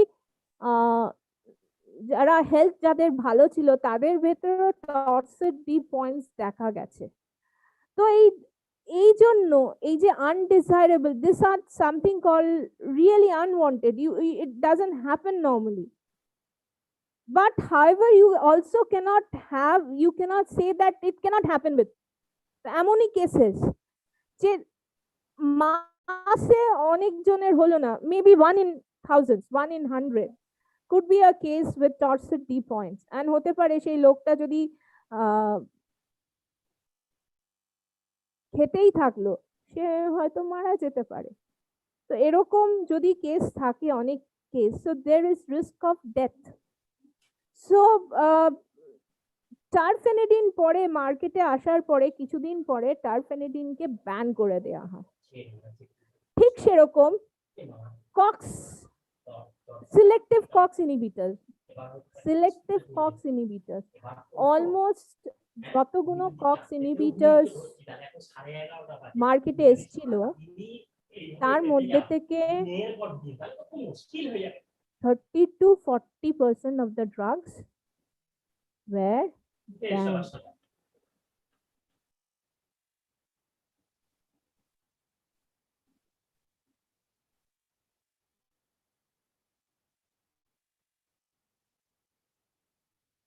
Were banned. কেন ব্যান্ড কেউ বলতে পারো? সিলেক্টিভ কক্সিব ইনহিবিটর, রেফোকক্সিব, কোনটা ব্যান্ড হয়েছে কক্স ইনহিবিটরস এর মধ্যে? আর কেন ব্যান্ড হয়েছে?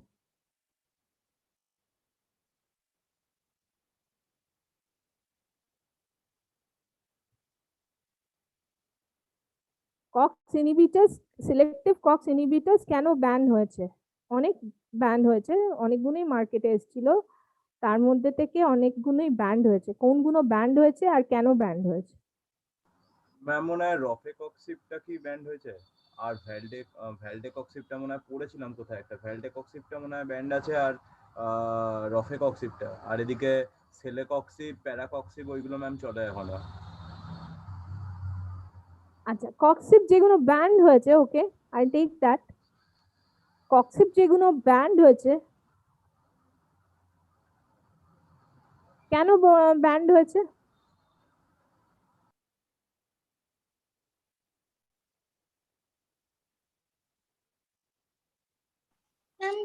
ইয়ে আইদার কিছু একটা স্টমাক ইস্যু ছিল বা হার্টের কিছু ছিল, মানে এক্সাক্ট মনে নেই, বাট ওই দুটোর মধ্যে কিছু একটা ছিল। ম্যাম হার্টটাই মনে হচ্ছে, হার্টেরই কিছু একটা প্রবলেম হবে। স্টমাকটা কোথাও শুনেছি, কিন্তু আমি শিওর নই, হার্ট বা স্টমাক দুটোর মধ্যে যে কোনো একটা কিছু ইস্যু হার্ট বা হয়েছিল। স্টমাক? হ্যাঁ, মানে আমার মনে নেই এক্স্যাক্টলি, অন্য কারোর সাথে মনে হচ্ছে গোলাচ্ছি, বাট ওই দুটোর মধ্যে থেকেই ছিল। ওকে, রফেকক্সিব, সেলেকক্সিব আর হলো ভ্যালডেকক্সিব, এই তিনটে ড্রাগকে ব্যান করা হয়েছে। আর রিজন হচ্ছে they had carry serious risk of heart attacks, serious risk of heart attacks. The reason, find out and let me know why it was banned, why these drugs were banned.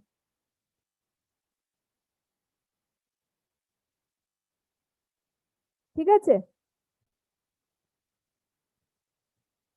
Okay ma'am. Yes ma'am. It's related to COX inhibition. It is related to COX inhibition. ঠিক আছে? So people have today come back to it's the non-selective. Today people say that it's more safer to give non-steroidal those which are non-selective. All those that are non-selective, they are more safer than going for a selective COX inhibitor. So প্রত্যেক দিন আমরা research করে আমরা নতুন পাই, আর এইগুলো তোমাদের বলতে, এরকম কয়েকটা লিস্ট তৈরি করো। আচ্ছা, আরেকটা ড্রাগের বলছি, অ্যান্টিবায়োটিক্স সিপ্রোফ্লক্সাসিন, এই ড্রাগটা আমরা প্রায় শুনে থাকি। Ciprofloxacin It has an undesirable pharmacodynamic effect. Undesirable pharmacodynamic, but it is not banned. It is not banned, but still it has an potentially undesirable pharmacodynamic effect. বলতে পারো। আর সিপ্রোফ্লক্সাসিনের সাথে আগেকার দিনে আগেকার মানে 1980s আমার দেখা, আমার এখনো মনে পড়ে, আমি যখন 11-12 পড়তাম, সিপ্রোফ্লক্সাসিনের সাথে ডাক্তাররা থিওফাইলিন দিত, কিন্তু এখন সেই কম্বিনেশনটা কমপ্লিটলি ব্যান করা হয়েছে। Can you let me know why? থিওফাইলিনের সাথে সিপ্রোফ্লক্সাসিন কম্বাইন করে ব্রঙ্কাইটিস, যাদের যেই পেশেন্টসরা used to suffer from bronchitis, তাদেরকে এই কম্বিনেশনটা কমপ্লিটলি ব্যান করা হয়েছে, FDA ব্যান করেছে, কিন্তু মাঝখানে খুব চলেছিল। কোনো আইডিয়া?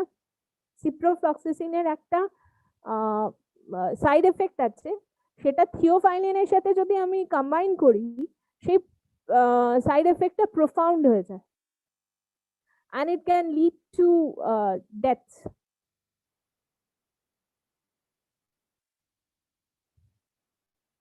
আমি আবার বলছি, সিপ্রোফ্লক্সাসিনের একটা সাইড এফেক্ট ছিল, সাইড এফেক্ট আছে in fact ciprofloxacin, it is quite potential side effect. এটাকে নেগলেক্ট করে লোকেরা থিওফাইলিনের সাথে দিত, কিছুদিন পরে দেওয়ার পরে এরকম কিছু episodes of serious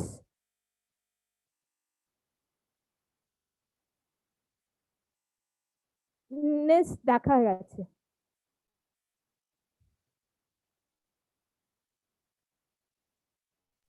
CNS effect কিছু, কারণ থিওফাইলিন দিলে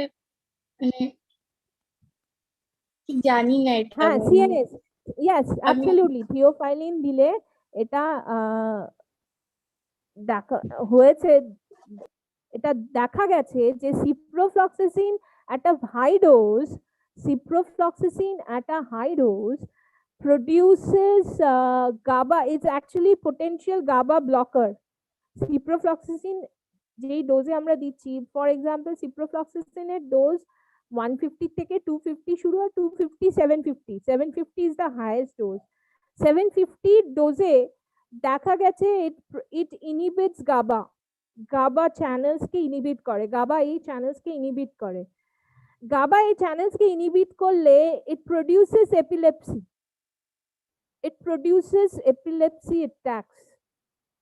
So quite patients who has the predisposed epilepsy syndrome, they get prone for the epileptic attacks, কারণ GABA কে সিপ্রোফ্লক্সাসিন ব্লক করছে।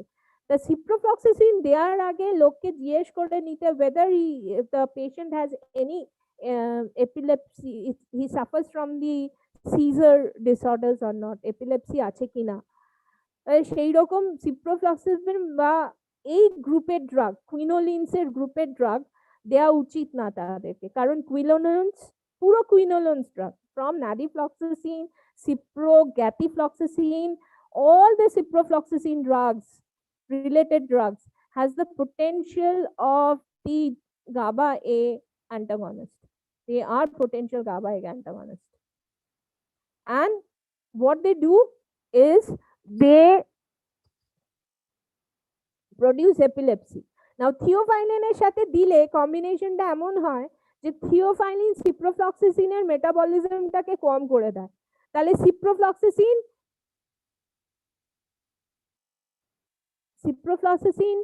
আর এক্সক্রিট হতে চায় না, and it causes the toxicity. So as a result, এই দুটো combination is actually banned now. So these are the undesirable thermodynamic effects which may not be known. আর যদি তুমি epilepsy মানে precipitate না করে, তুমি এপিলেপটিক পেশেন্টস না হও, তাহলে okay fine, well and good, you can resist this.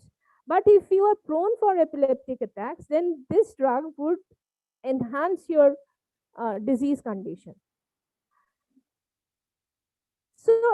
যে আনডিজায়ারেবল এফেক্টস গুলো এগুলো সেফটি ফার্মাকোলজিতে স্টাডি করা। So safety pharmacology main characteristics হচ্ছে the basic principle of safety pharmacology aim হচ্ছে to characterize the pharmacodynamics and pharmacokinetic relationship of a drug adverse effects. দুটোকে আমরা PK/PD studies along with the adverse effects, এই যে আমি বললাম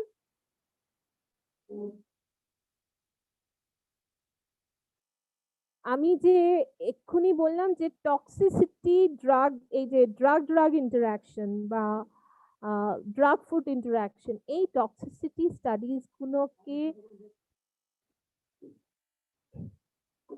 study করা safety ফার্মাকোলজিতে।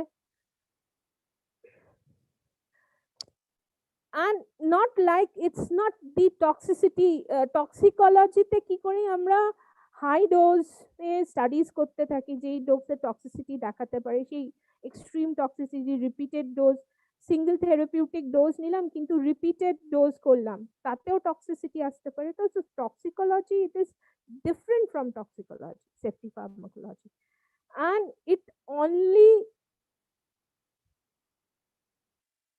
predicts, it will help to predict the risk of rare lethal events.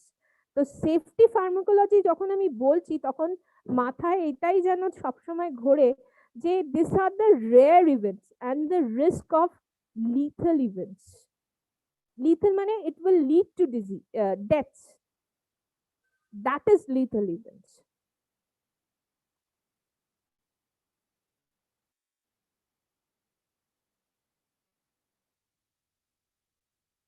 And the most important and the third most important thing that with the you should remember with the safety pharmacology is এর ডেটাটা, যেটা তুমি ডেটাটা generate করছো, it should be able to give you the safety margin calculation. Safety কত ডোজের ভেতরে safety, তারপরে ডোজটা বাড়ানোর পরে এই অ্যাডভার্স এফেক্টস গুলো, detection of the adverse effects গুলো তুমি ডিটেক্ট করতে পারবে যে এই অ্যাডভার্স গুলো লায়াবল, এগুলো হতে পারে। বাট এই যে তুমি যদি দেখো কোনো একটা প্যাম্পলেট, যেই নতুন মেডিসিনের যে ওষুধগুলো নাও, তাতে যে প্যাম্পলেটস গুলো থাকে সেখানে একটা কর্নারে দেখবে অ্যাডভার্স এফেক্টস থাকে, পসিবল অ্যাডভার্স এফেক্টস। তো এই যে পসিবল হতে পারে, তোমার সাথে নাও হতে পারে, আর হতে পারে যে ওই যে 1 2 3 4 করে 10টা কি 20টা পয়েন্টস দিয়ে আছে, সেই 10টা 20টা পয়েন্টের মধ্যে কোনো একটা এফেক্ট তো তুমি দেখতে পারো। প্রিকশনস তোমাকে প্রিকশন করে দেয় যে এই অ্যাডভার্স এফেক্টস গুলো তুমি দেখতে পারো। They are rare but they could happen. So that is safety pharmacology. বোঝাতে পেরেছি?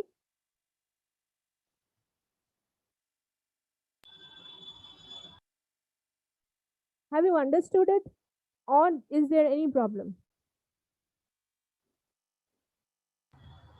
ম্যাম লাস্টের পার্টটা ম্যাম একবার একটু রিপিট করবেন? ওই সেফটি মার্জিনটা মার্জিনের পার্টটা একবারে।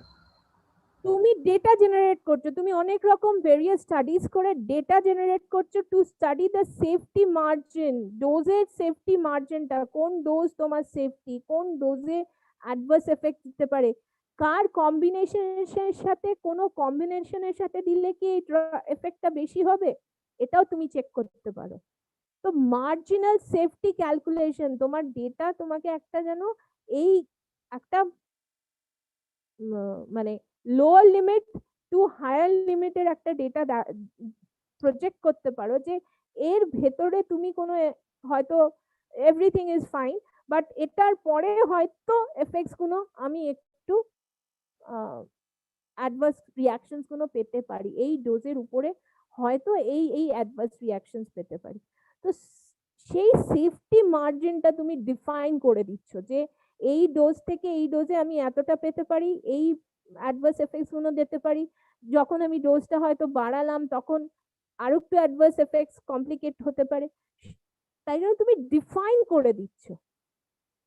তুমি মার্জিনটা ডিফাইন করে দিচ্ছ, সেফটি মার্জিনটা ডিফাইন করে দিচ্ছ, projection of the data into the safety margin calculation. And finally clinical safety monitoring, ওটাই ওই একই জিনিস যে তুমি যে থেরাপিউটিক ডোজটা দিচ্ছ সেখানে কি কি অ্যাডভার্স এফেক্টস কোন ডোজে কিভাবে কি দেখাতে পারে বা পোটেনশিয়াল মেকানিজম কিসের জন্য হচ্ছে সেটাও তুমি জেনারেট করে, সেটাই হচ্ছে সেফটি ফার্মাকোলজি। সেফটি ফার্মাকোলজির ভেতরে আমরা ইউজুয়ালি রেয়ার লিথেল এফেক্টস দেখতে চাইছি উইদিন, আমরা শুধু তাই নয়, আমরা একটা পিকেপিডি প্রোফাইল করে ড্রাগের অ্যাডভার্স এফেক্টস গুলো দেখতে চাইছি। আর আমরা এমন একটা ডেটা ক্রিয়েট করতে চাই যেখানে আমি ড্রাগের সেফটি মার্জিনটা দেখতে চাই, কত সেফ, কিভাবে সেফ, আর কি কি অ্যাডভার্স এফেক্টস কোন ডোজে দেখবে। এটা একটা পুরো ডেটা তৈরি করা সেফটি ফার্মাকোলজিতে। And safety pharmacology is actually a regulatory requirement. এটা FDA regulatory requirement এ পড়ে। এটা ইউজুয়ালি প্রিক্লিনিক্যাল স্টাডিজেও যখন মানে IND ফাইলিং এর আগেও হতে পারে, but along with the IND filing, IND যখন ফাইল হচ্ছে, যখন ক্লিনিক্যাল স্টাডিজ চলছে, তার সাথে সাথেও অনেক ডেটা তোমাকে জেনারেট করতে হতে পারে টু নো ওইটাই যে সেফটি মার্জিনটাকে আমরা ডিফাইন প্রপারলি যেন ডিফাইন করতে পারি।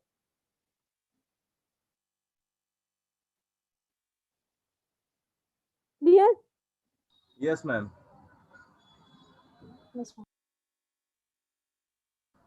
ম্যাম বলছিলাম আপনি যেটা ওই বললেন না যে ওই কক্সিবের যে কেন ওই হার্ট ডিজিজের ইয়েটা, ম্যাম আমি একটু মানে একটু বইটা একটু ঘাঁটছিলাম আর একটু নেটও ঘাঁটলাম, ম্যাম আমি আনসারটা পেয়ে গেছি। কি বলো? যেটা হচ্ছে ম্যাম, যেটা আমাদের মানে আমি অ্যাসপিরিনের সঙ্গে যদি কম্পেয়ার করি, অ্যাসপিরিন তো আমাদের নন সিলেক্টিভ হচ্ছে, তো তার জন্য ওটা বোথ কক্স 1 আর কক্স 2 এনজাইম দুটোই আমাদের মানে নন সিলেক্টিভলি ইনহিবিট করছে। আর কক্স 2 যেগুলো আমাদের ইনহিবিটর সেগুলো হচ্ছে স্পেসিফিক্যালি আমাদের কক্স 2 এনজাইমটাকে আমাদের ইনহিবিট করছে। এবার প্রবলেমটা হয়ে যাচ্ছে অ্যাসপিরিনটা যে মেকানিজমে কাজ করে সেটা হচ্ছে ডিরেক্টলি আমাদের প্লেটলেটস এর উপর কাজ করে, যেখানে ওদের যে থ্রম্বোক্সিন A2 আছে ওই ফরমেশনটাকে ওটা ইনহিবিট করে, যার জন্য যে প্লেটলেট অ্যাগ্রিগেটরি যে ফ্যাক্টরটা ম্যাম সেইটা আর হয় না। বাট যেটা আমাদের কক্সিব যেটা আছে সেই কক্সিবটা কাজ করে হচ্ছে আমাদের মেনলি ওই এন্ডোথিলিয়াল সেলস এর উপর, কারণ সেখানে একটা মেজর একটা প্রোস্টাগ্ল্যান্ডিন মানে PGI2 বলে একটা কম্পাউন্ড হয় যেটা ম্যাম প্রোস্টাসাইক্লিন বলে, এবং সেই প্রোস্টাসাইক্লিনটা হচ্ছে ভেরি ইম্পর্টেন্ট মানে নাইট্রিক অক্সাইডের ম্যাম ফরমেশনের জন্য ম্যাম, এবং ওই নাইট্রিক অক্সাইডটা যেটা ফর্ম হয় সেটা আবার অ্যাথেরোস্ক্লেরোসিসকে আবার প্রিভেন্ট করতে হেল্প করে। তো যেহেতু এটা সিলেক্টিভ কক্স 2 ইনহিবিটর, তো তাই জন্য এটা ম্যাম ওই PGI2 তার সঙ্গে ম্যাম ওই যে ইকোসাপেন্টানোইক অ্যাসিড, ডেক্সোসাহেক্সানোইক অ্যাসিড ওইগুলো সবকটা ফরমেশনই ম্যাম ও আটকায়, এবং এদিকে EPA, তারপর আমাদের এই প্রোস্টাসাইক্লিন, তারপর লিপক্সিনস, এরকম টাইপের কয়েকটা সাবস্টেন্স থাকে যেগুলোর জন্য মানে এই যে অ্যাথেরোস্ক্লেরোমাটাটা যেটা জমার যে টেন্ডেন্সিটা থাকে সেটাকে রিডিউস করতে হেল্প করে। তো যেহেতু আমরা এই সিলেক্টিভ কক্স 2 ইনহিবিটর দিচ্ছি, তো ওদের লেভেলসগুলো ফল করে যাওয়ার জন্য ওরা যে নাইট্রিক অক্সাইডের যে ফরমেশনটা করছিল সেটা করতে পারছে না, এবং সেটা না করার জন্য অ্যাথেরোস্ক্লেরোমাটাটা বেশি জমছে, ডিপোজিশন হচ্ছে, এবং সেটার জন্য অ্যাথেরোস্ক্লেরোসিস করছে, যার জন্য ma'am coronary heart disease occur করছে। তুমি এই পার্টটা ঠিক বলেছো। Basically COX 2 is a protector. আমি সিম্পল কথাতে যদি বলি তাহলে এটা মাথায় সিম্পল ওয়ার্ডসে মনে রাখো যে কক্স 2 যেরকম কক্স 1 আমরা আগে ভাবতাম যে কক্স 1 কক্স 2 এই দুটো এনজাইমস আর রেসপন্সিবল, আর দি কক্স 1 ইজ কি বলবো হাউসকিপিং এনজাইম, যেটাকে যেটা চলতি কথাতে বলা হয় হাউসকিপিং মানে সবকিছু ভালো করছে, মানে সব গোছাচ্ছে আর কি, সব জিনিসের তারা হেল্প করছে প্রত্যেকটা সেলের অ্যাক্টিভিটিটাকে ফাংশনিং করার জন্য।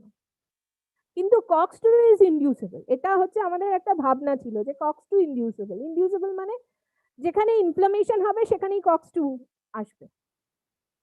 কিন্তু এই ভাবনাটা পরে চেঞ্জ হয়ে যায় যে COX-2 is also housekeeping. It has different aspect in heart. It is a housekeeper for a heart. যদি COX-2 ইনহিবিট হয়ে যাচ্ছে, যখন COX-2 ইনহিবিট হয়ে যাচ্ছে, ওই housekeeping property of the heart আর সে হার্টকে ভালো রাখতে পারছে না। এই যে তুমি যে পয়েন্টস গুলো বললে, প্রত্যেকটা point, prostaglandins is required for the relaxation of the muscles যে হার্টে কাজ করছে। সেই জিনিসটাই যদি না হয়, as a result heart attacks becomes prone for that. It is আরো সিম্পল চলতি কথা। তো বেসিক্যালি, আর তুমি যে অ্যাসপ্রিনের কথা বললে, aspirin aspirin actually, aspirin has different mechanism, various different mechanisms. হ্যাঁ ম্যাম, ওটা ওই TX Aspirin inflammation and কাজ করছে। হ্যাঁ, ওটা antiplatelet thinning of the blood. হ্যাঁ, অ্যাসপ্রিন আমরা হার্ট অ্যাটাক কম করানোর জন্য অ্যাসপ্রিনকে দিই। Aspirin is also called as a little doctor, কারণ প্লেটলেটস কমে যায়, প্লেটলেটস অ্যাগ্রিগেশন কমে যায়। সো প্লেটলেটস অ্যাগ্রিগেশন কম হলে blood becomes more thinner. Blood ভলিউমটা আমরা ডিক্রিজ করার, বা তুমি যদি বলো পেরিফেরাল রেজিস্ট্যান্সটাকে ডিক্রিজ করার চেষ্টা করি। তো সেই হিসাবে অ্যাসপ্রিন কাজ করছে। কিন্তু অ্যাসপ্রিন যে বেসিক্যালি তোমার ইনফ্লামেটরিতে কাজ করছে, যেটা আমাদের মেইন অবজেক্টিভ ছিল, আমাদের ইনফ্লামেশন কম করার মেইন অবজেক্টিভ ছিল যে আমরা ইনফ্লামেশনটা কম করব উইদাউট মানে COX-2 সিলেক্টিভ COX-2 ইনহিবিটরসকে ডিসকভার করার পেছনে এটাই আমাদের মাথায় ছিল যে আমরা বেসিক্যালি ইনফ্লামেশনকে কম করব উইদাউট হ্যাম্পারিং দ্য আলসারেশন। আলসারকে আমরা করতে দেব, আলসার হতে দেব না। তো আলসার যাতে না হয়, আলসারটা হচ্ছিল কারণ COX-1 ইনহিবিট হচ্ছিল। এবার COX-1 কে ইনহিবিট করতে গিয়ে আমরা আলসারেশন ফর্ম করছি, তাহলে COX-2 কে ইনহিবিট করো।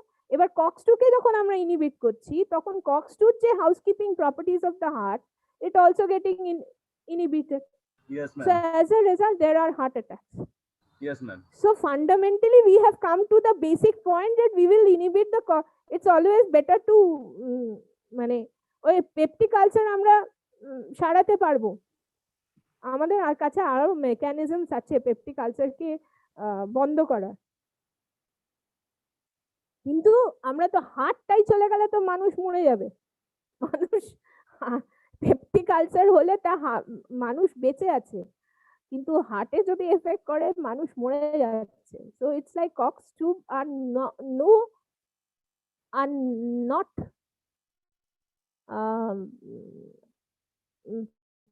preferred over the non-selective. Nowadays COX-2 এমন একটা ট্রেন্ড এসেছিল যেখানে COX-2 is more preferred non-selective, এটা একটা কথা হচ্ছিল। আজকে সেটা উল্টে গেছে। Nobody is now usually, if more safer drug comes তাহলে হতে পারে, but at present no. Very good answer, খুব ভালো। So anyway, we will go into the safety pharmacology. So the safety pharmacology major চারটে ভাগ আছে। একটা বলি CNS safety pharmacology, cardiovascular safety pharmacology, respiratory safety pharmacology and GIT safety pharmacology. এই চারটে major safety ফার্মাকোলজির আন্ডারে পড়ে। and এই চারটে ISH গাইডলাইন্স এর হিসাবে আমাদের দেখতে হবে। So we will next time take safety pharmacology along with the guidelines, and we will go into the details of CNS safety pharmacology first, and then we will go to the cardiovascular safety pharmacology. So what are the protocols, what are the different tests, আমাদের সেই screening procedures গুলো মনে করতে হবে, তাই জন্য একটুখানি বলবো যে আগের যে স্ক্রিনিং প্রসিজার, সেন্ট্রাল নার্ভাস সিস্টেমের যে স্ক্রিনিং প্রসিজার্স গুলো, সেইগুলো একটুখানি ঝালিয়ে নিও, নইলে আবার নতুন লাগবে। তাই জন্য একটুখানি ঝালিয়ে নিও, লিখে একটুখানি দেখে নিও কি কি অ্যাসপেক্টস গুলো আছে, কি কি মেকানিজমস আছে, কারণ প্রত্যেকটা আবার এখানে ডিসকাস হবে in terms with not pharmacology but in terms of safety pharmacology. Okay, so I would like to end today's lecture here. I will add up some of the, দেখো এটার specifically এটার কোনো বই নেই, there is no particular book for this. What I'm doing is that I'll be giving this presentation, and additionally I'll be giving some কি বলবো articles, some articles, beautiful articles. So what I want you to do is read those articles and you can make your own notes from that. Those articles I have selected from the PubMed. I have taken those from the PubMed, so I'm providing you those links. Go to the articles. Some articles will be already in PDF form given to you because those links does not open, and it needs special passwords. So I am providing you with those PDFs as well as the links. Go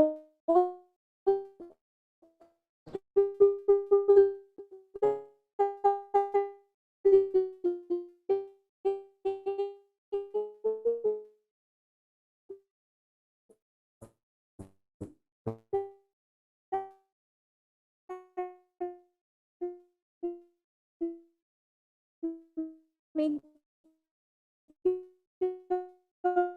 your own notes. The questions I will provide to you basic few questions in form of MCQs also, and 15 marks in drug discovery. Okay, is that clear? Hello? Yes, ma'am. Yes ma'am. Ma'am কি বললেন কিছু শুনতে পেলাম ঝরঝর করে বেরিয়ে চলে গেল সব। সব খালি কিছু 50 শোনা যায়নি। শুনলাম, খালি 50 আচ্ছা, শুনলাম আবার আর এটা তো yesterday। রেকর্ড হয়েছে, রেকর্ড খালি হয়েছে, article- তাহলে হ্যাঁ ম্যাম, খালি আর্টিকেল পড়তে হবে এটা বললেন। হ্যাঁ, আর্টিকেলটা পড়তে হবে, আর্টিকেলটা দিয়ে দেবো, আমি অলরেডি রেডি করে নিয়েছি, আমি ওটা দিয়ে দেবো, তোমরা একটুখানি আর্টিকেলটা দেখে নিও, আর দেখে নিয়ে নিজেদের মতো করে নোটসটা একটু তৈরি করো, আমি কিছু কোয়েশ্চেন্সও প্রোভাইড করে দেবো, ঠিক আছে? Okay ma'am.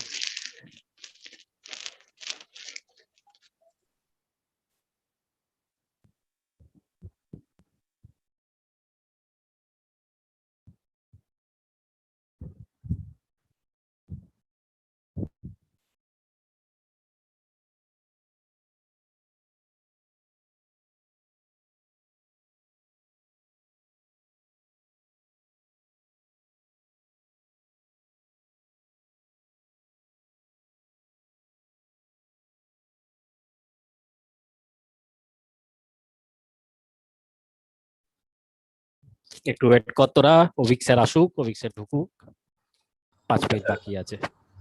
ঠিক sir. Okay sir.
Avik sir, good afternoon.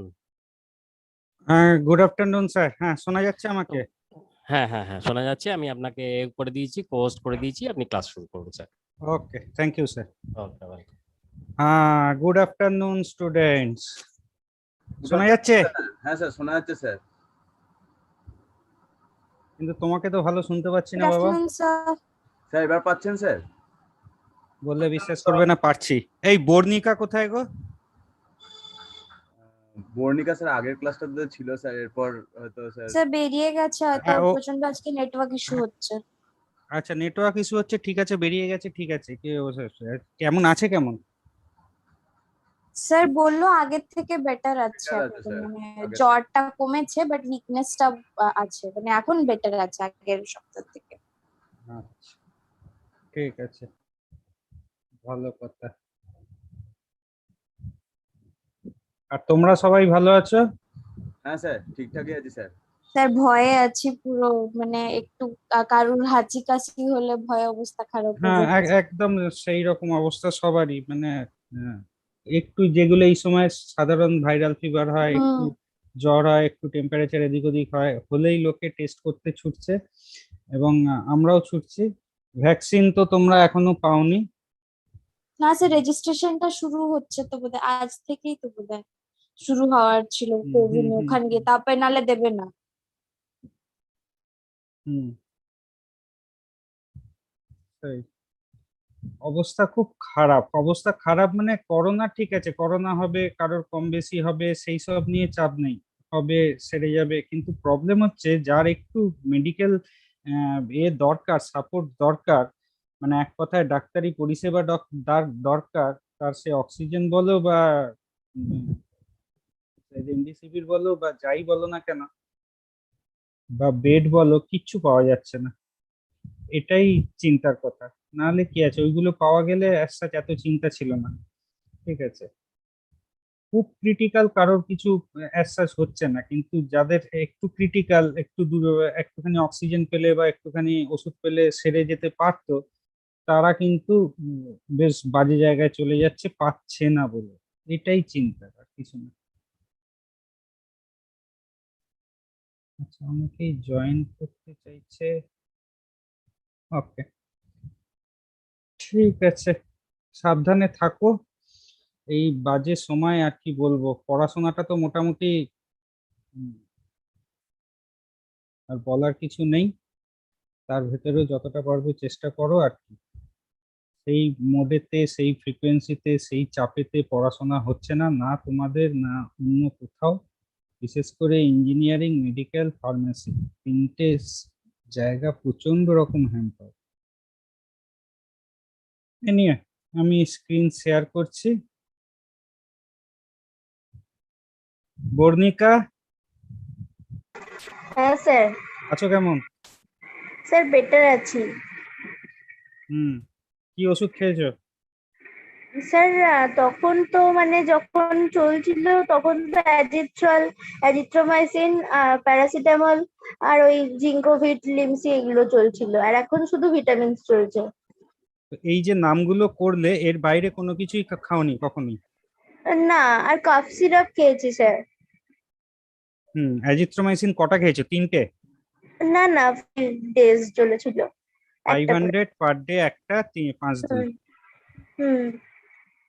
ঠিক আছে, এখন ভালো আছো? গুড। হ্যাঁ স্যার বেটার আছি। উইকনেসটা থাকবে, আমার যা আইডিয়া, অনেকদিনই স্যার থাকবে। প্রচন্ড স্যার, ওটাই মানে ওটাই রোগ আর কি, হুম হুম নেক্সটাই। হুম। ঠিক আছে, ভালো কথা, আস্তে আস্তে ক্লাস করো। ওকে, আমি তাহলে স্ক্রিনটা শেয়ার করছি। হ্যাঁ,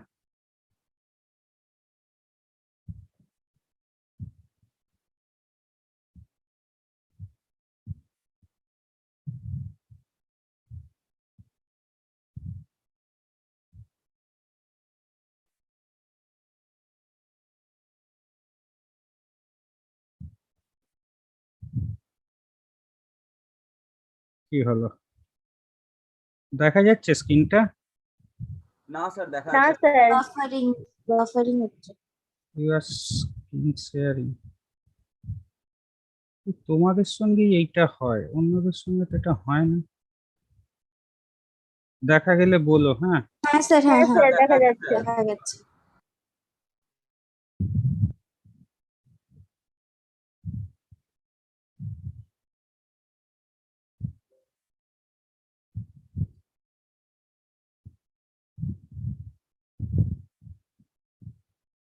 ওকে, আমরা লাস্ট ক্লাসে যেটা পড়েছিলাম দ্যাট ইজ আপ টু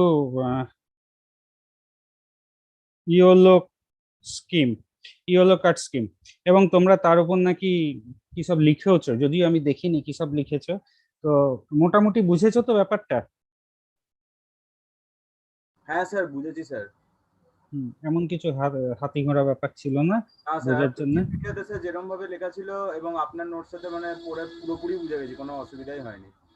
আচ্ছা, আর স্যার এরপর মেন সাইটটাতেও অনেক ইনফরমেশন দেওয়া ছিল যে হ্যাঁ, ইয়ের তোমরা বড় হয়েছো, ম্যাচিওর্ড হয়েছো, মেন সাইট এবার থেকে অনেকগুলো সাইট দেবো, সেই সাইটগুলো একটু দেখো, নাড়াচাড়া করো, তাহলে আইডিয়া করতে পারবে। এরকম সিম্পল কতগুলো নোট দেবো, নোট দেখে তার ভেতর কনফাইন থাকলে হবে না। একটু এই সাইটগুলো ঘুরো, ঘুরে এসো। তোমরা আমাদের থেকে অনেক বেশি অ্যাডভান্স, কোথায় কি পাওয়া যায় অনেক বেশি জানো। আমি জাস্ট তোমাদের একটু হেল্প করতে পারি, কোথায় কি সাইটগুলো দিয়ে দিতে পারি, একটু ঘুরে এসো। যেমন আজকে ক্লাসের পর আজকে সারাদিনের ভেতরে সরি আমি কিছু দেবো, ইউটিউব লিংক দেবো, হ্যাঁ, দেখে নিও, অ্যাজ সাচ আইডিয়াগুলো ভালো পাবে।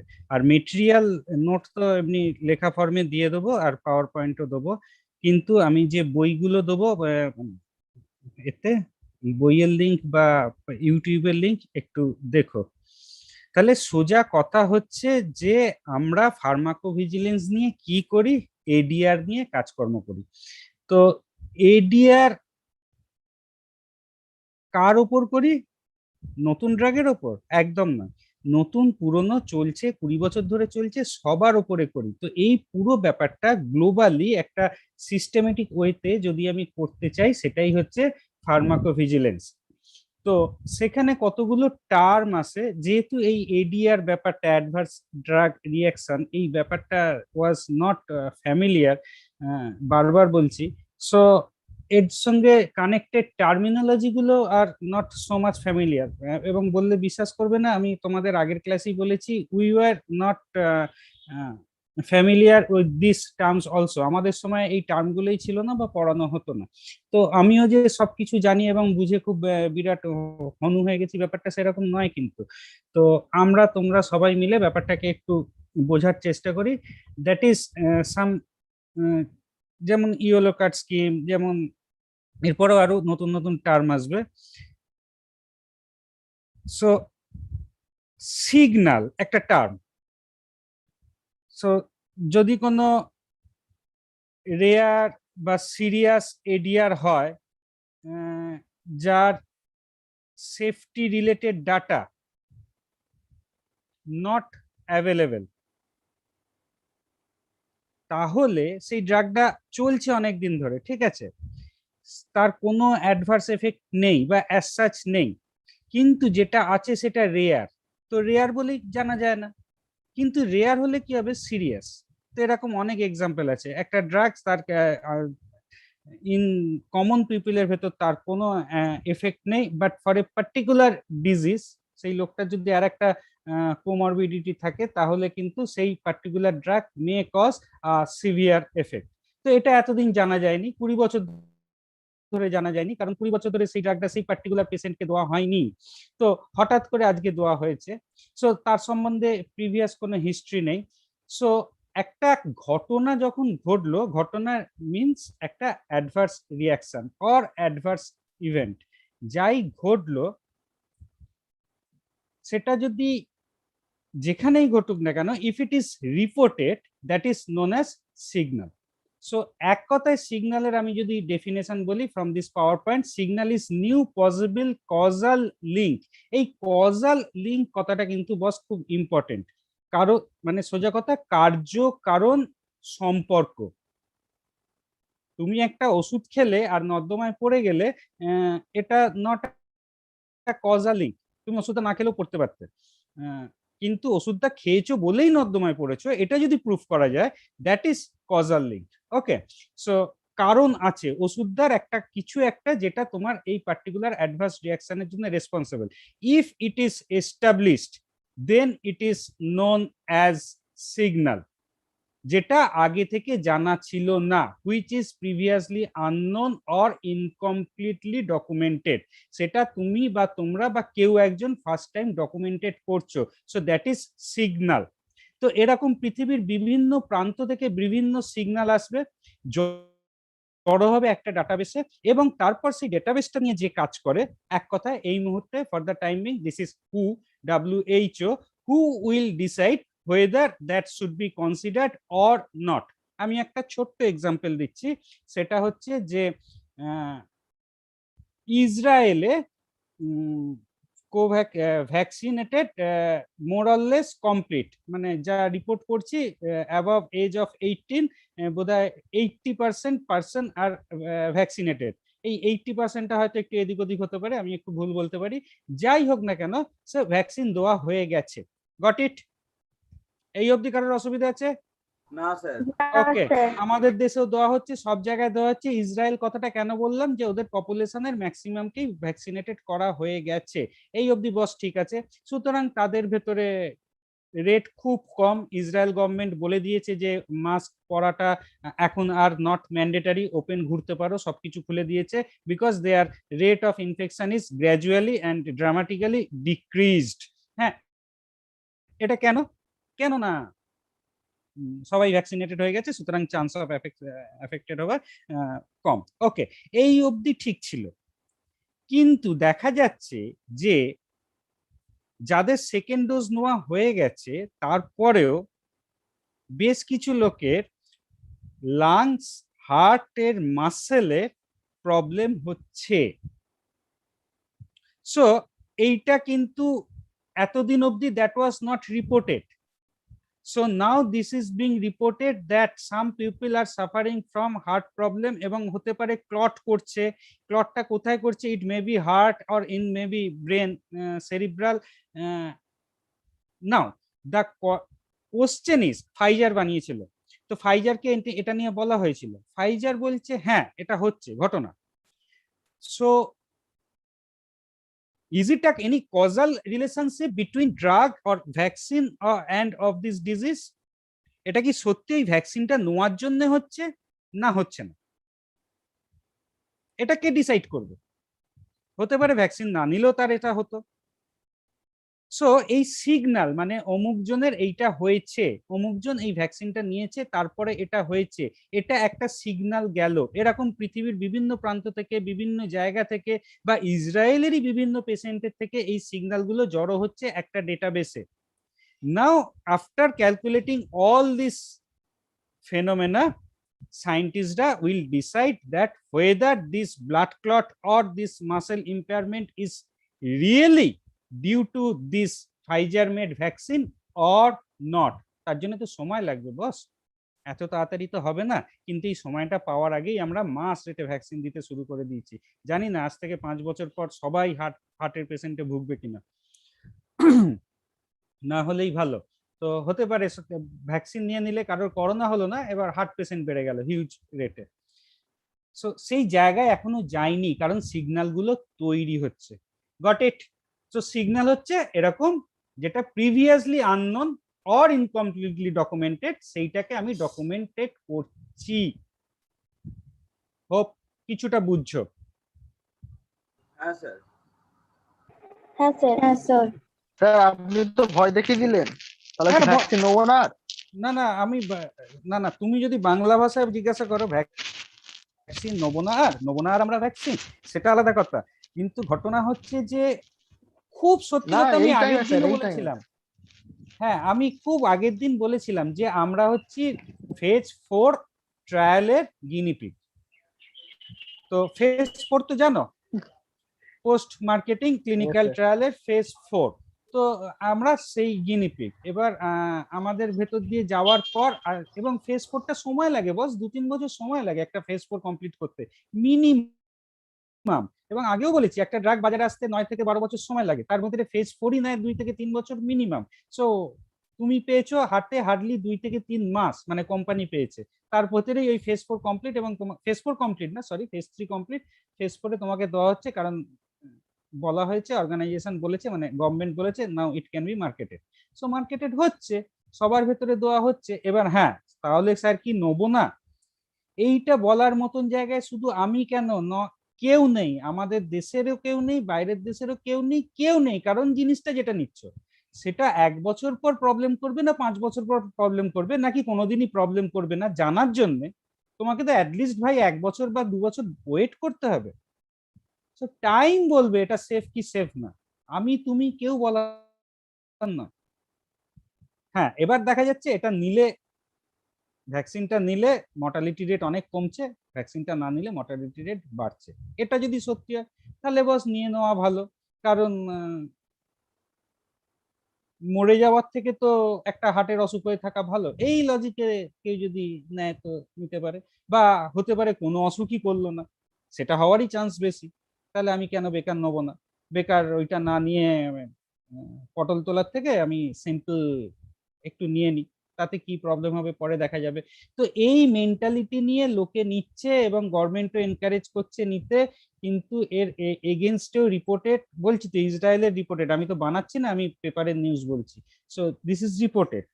ইন্ডিয়াতে আবার বলছি, এরকম অর্গানাইজড ওয়েতে রিপোর্ট আসতে অনেক সময় লাগে, due to huge population, due to unorganised distribution system, everything leads to delay of this getting all the data, এবং ডাটাকেও যথেষ্ট ম্যানিপুলেট করা হয় এখানে। এনিওয়ে, তো আমার যেটা বলার কথা, এই এডিআর গুলো আমি যেটা বলছি, এই যে সিগন্যাল বললাম বা এই রিপোর্ট গুলো বললাম, তো এগুলো অনেকগুলো কে করবে, যে করবে এই রিপোর্ট গুলো কে করবে, তার তো এই সম্বন্ধে ভালো ফান্ডা থাকা দরকার, like you people, those are having good knowledge, and at least in ecology, in medical term, they can only report perfectly to the concerned authorities. So ADR reporting knowledge and attitude of health professional is very very much important. এই নলেজটা very very much important. Suppose আমি ফার্মাসির কেউ নই, আমি computer না, আমি for example আমি ফিজিক্সের কেউ কেটা, কিন্তু আমি বিরাট বড় একজন, কিন্তু আমি এই রিপোর্টটা করতে পারবো না unless and until I don't know this কোলজিক্যাল পার্ট।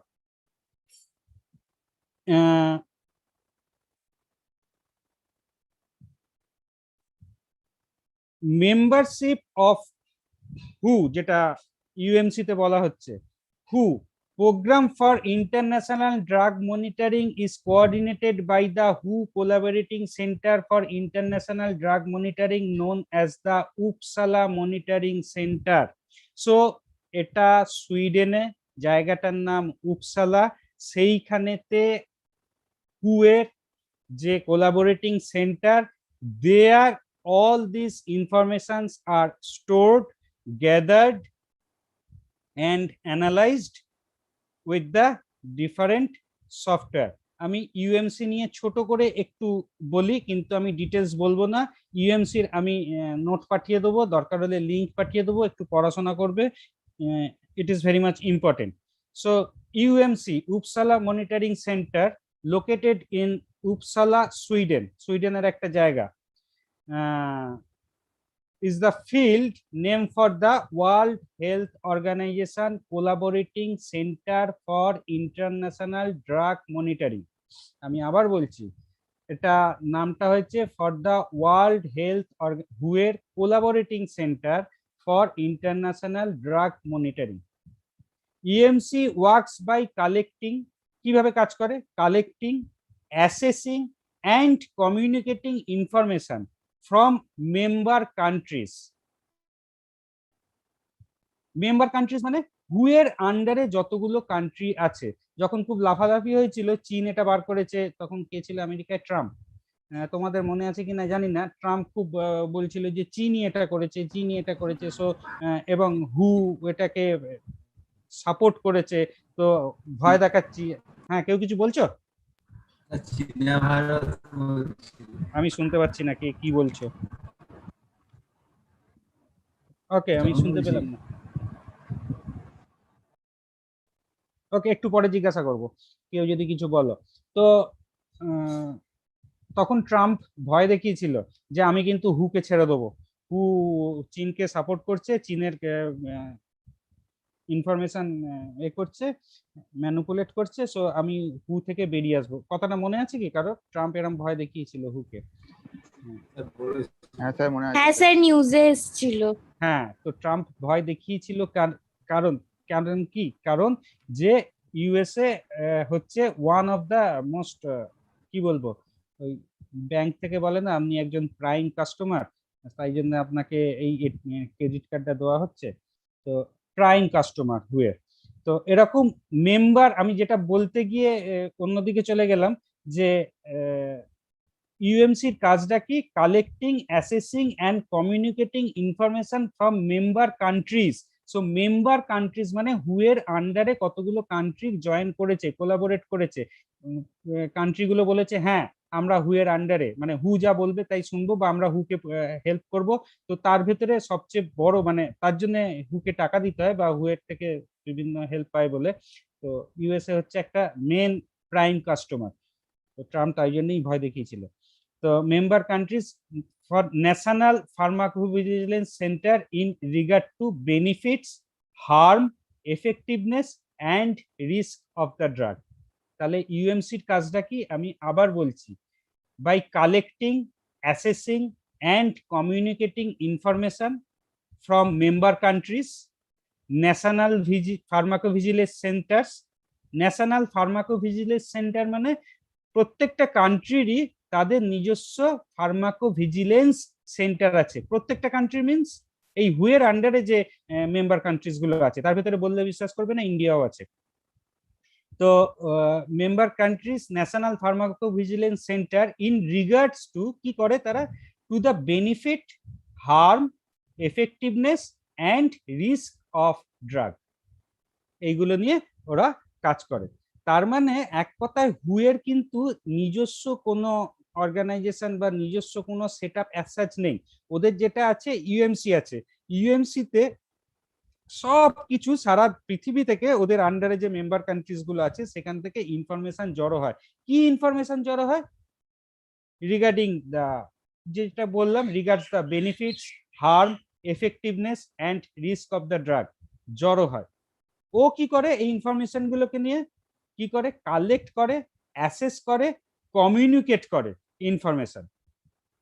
মানে তোমার থেকে ইনফরমেশন নিল, ইসরায়েল থেকে ইনফরমেশন নিল, সিগন্যাল গুলো কালেক্ট করলো, করে ইন্ডিয়াকে বললো ইসরায়েলে এটা হয়েছে, মানে অ্যানালিসিস করে, সুতরাং ডোন্ট গিভ দিস ভ্যাকসিন, বলতেই পারে আজ থেকে 6 মাস পরে, বা নাও বলতে পারে, সে পুরোটাই ডিপেন্ড করছে এর উপর। আর ইন্ডিয়াও বলেছে হ্যাঁ হু যা বলবে আমি তাই মেনে নেবো, তো হু সেই অনুযায়ী, ইন্ডিয়া সেই অনুযায়ী চলবে। ঠিক আছে, আজ থেকে যখন ভ্যাকসিনটা দেওয়া হয়েছিল কোভিশিল্ড, তোমরা জানো কিনা জানি না, কোভিশিল্ড দেওয়ার সময় বলা হয়েছিল যে সেকেন্ড ডোজ নিতে হবে আফটার 4 উইকস।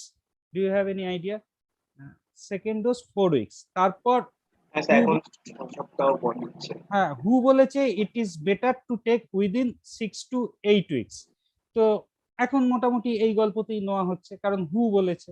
তো এক কথায় হুয়ের আন্ডারে গেলে অনেক সুবিধাও আছে, কারণ এই পুরো ডেটাগুলো কালেক্ট করে রিসার্চ করে আমাদের দেশে করাটা সম্ভব ছিল না।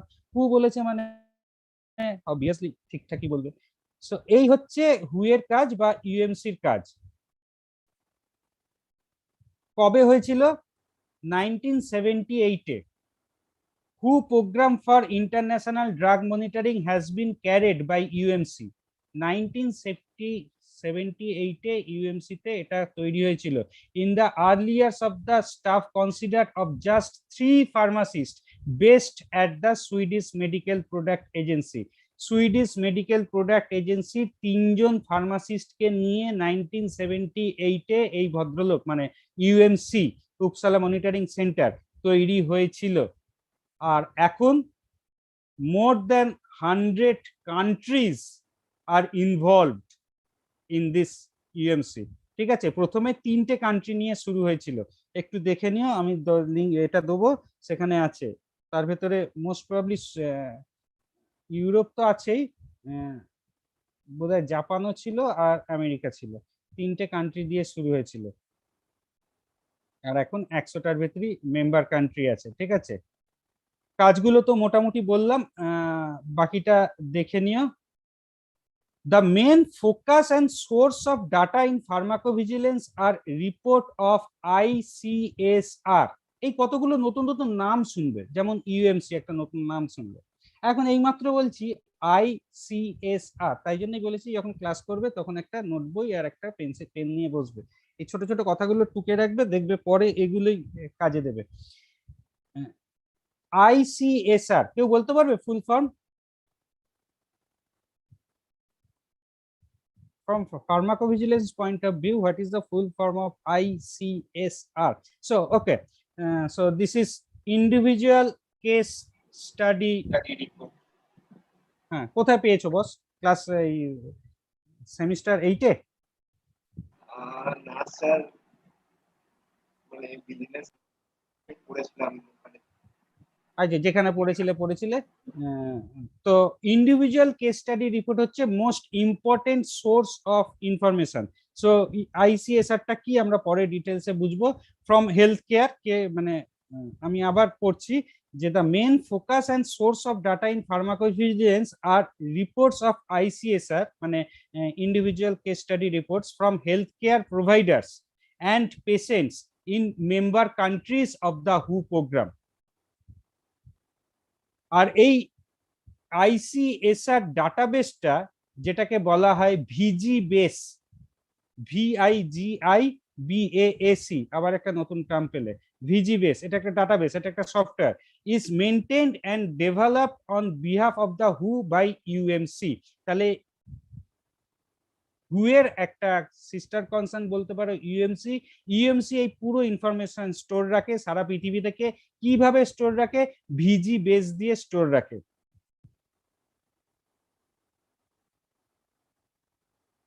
ঠিক আছে, এইবার এইগুলোতে দিতে গেলে, ইনফরমেশন গুলো নিতে গেলে বা দিতে গেলে কিছু কোড ল্যাঙ্গুয়েজ, মানে তোমার আমার ভাষায় বললে তো হবে না যে আজকে আমার গাটা একটু ব্যথা করছে, আজকে আমার পাটা খোঁড়াচ্ছে, এই রকম ল্যাঙ্গুয়েজে তো হুকে বললে বা ইউএমসি কে বললে ও নেবে না, কারণ ও ক্লাসিফাই করে পুরো ব্যাপারটাকে। তাহলে ওর কাছে কিছু কোড লাগবে, মানে একদম টেকনিক্যাল কোড লাগবে। সো দিস মানে UMC develops and provides several tools and classification for use by organization involved in drug safety, including the WHO drug dictionary. WHO drug dictionary অনুযায়ী এই লেখাগুলো লিখতে হয়, যেটাকে বলে WHO ART, WHOART, WHO ART. ART means adverse reaction terminology. তাহলে হু adverse reaction terminology মানে হু art, এটা একটা ডিকশনারি। এই টার্মিনোলজি, সেখানে টার্মিনোলজি গুলো লেখা আছে with a bridge to the MedDRA terminology. MedDRA একটা medical dictionary, MedDRA terminology tools for searching in the database and programme for case of report management, যেটা একটা সফটওয়্যার দিয়ে হয়, নোন অ্যাজ ভিজি ফ্লো। তাহলে পুরো কথাটা আমি বুঝে গেছি, তোমরা ঘেঁটে গেছো। যদি আগে থেকে না জানো, পুরো কথাটা ঘেঁটে গেছে। যদি ঘেঁটে যাও তাহলে বুঝবে হ্যাঁ ঠিক আছে, নো প্রবলেম। কারণ এই কথাগুলো নিয়েই আমরা ফিউচারে কথা বলবো। কি কি নতুন নতুন কথা বললাম? ইউএমসি, যেটা আমি আর পড়াবো না, তোমরা পড়বে। ইউএমসি কি করে? With the help of who art, মানে হু অ্যাডভার্স রিঅ্যাকশন টার্মিনোলজি, সেইটার হেল্পে মেডড্রা, MEDDRA, মেডিকেল একটা ডিকশনারি, ফুল ফর্ম বা নাম বা এর ডিটেলস আমি পরে বলবো, যেখানে এই ইনফরমেশন গুলো দেওয়া নেওয়া হয় এবং সেটা হয় through the report management known as, আর একটা software known as VigiFlow. So এই ইন্ডিভিজুয়াল টার্ম গুলো আবার পরে যখন বলবো ডিটেলসে, তখন আশা করি মনে পড়বে। এখন এগুলো নিয়ে যদি কিছু না বোঝো, অ্যাজ চিন্তা করো না।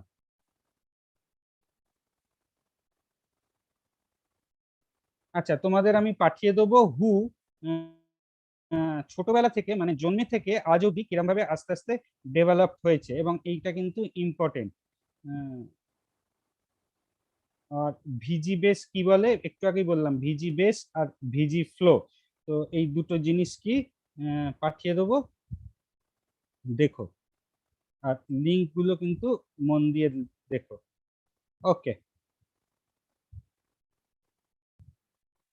Next, importance of PV. So এটা আলাদা করে কিছু বলার নেই। এই আমি আছি তো, হ্যাঁ sir.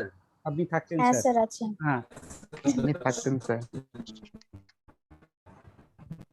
So once a new medicine, আমি একদম নতুন মেডিসিন যেটা বাজারে আসছে। আচ্ছা, মেডিসিনের ভেতর কিন্তু তুমি ভ্যাকসিনটাকেও ধরতে পারো আবার নাও পারো, লটস অফ কন্ট্রোভার্সি আছে, কারণ হু এর ভ্যাকসিন নিয়ে একটা আলাদা পার্ট আছে, আলাদা টার্মিনোলজি আছে, যেটার সঙ্গে এইগুলো একটু আলাদা। আর ভ্যাকসিন পার্টটা অভিজিৎ স্যার পড়াবেন বা পড়াচ্ছেন। অভিজিৎ স্যার কি পড়াচ্ছেন এখন এই মুহূর্তে? Anybody?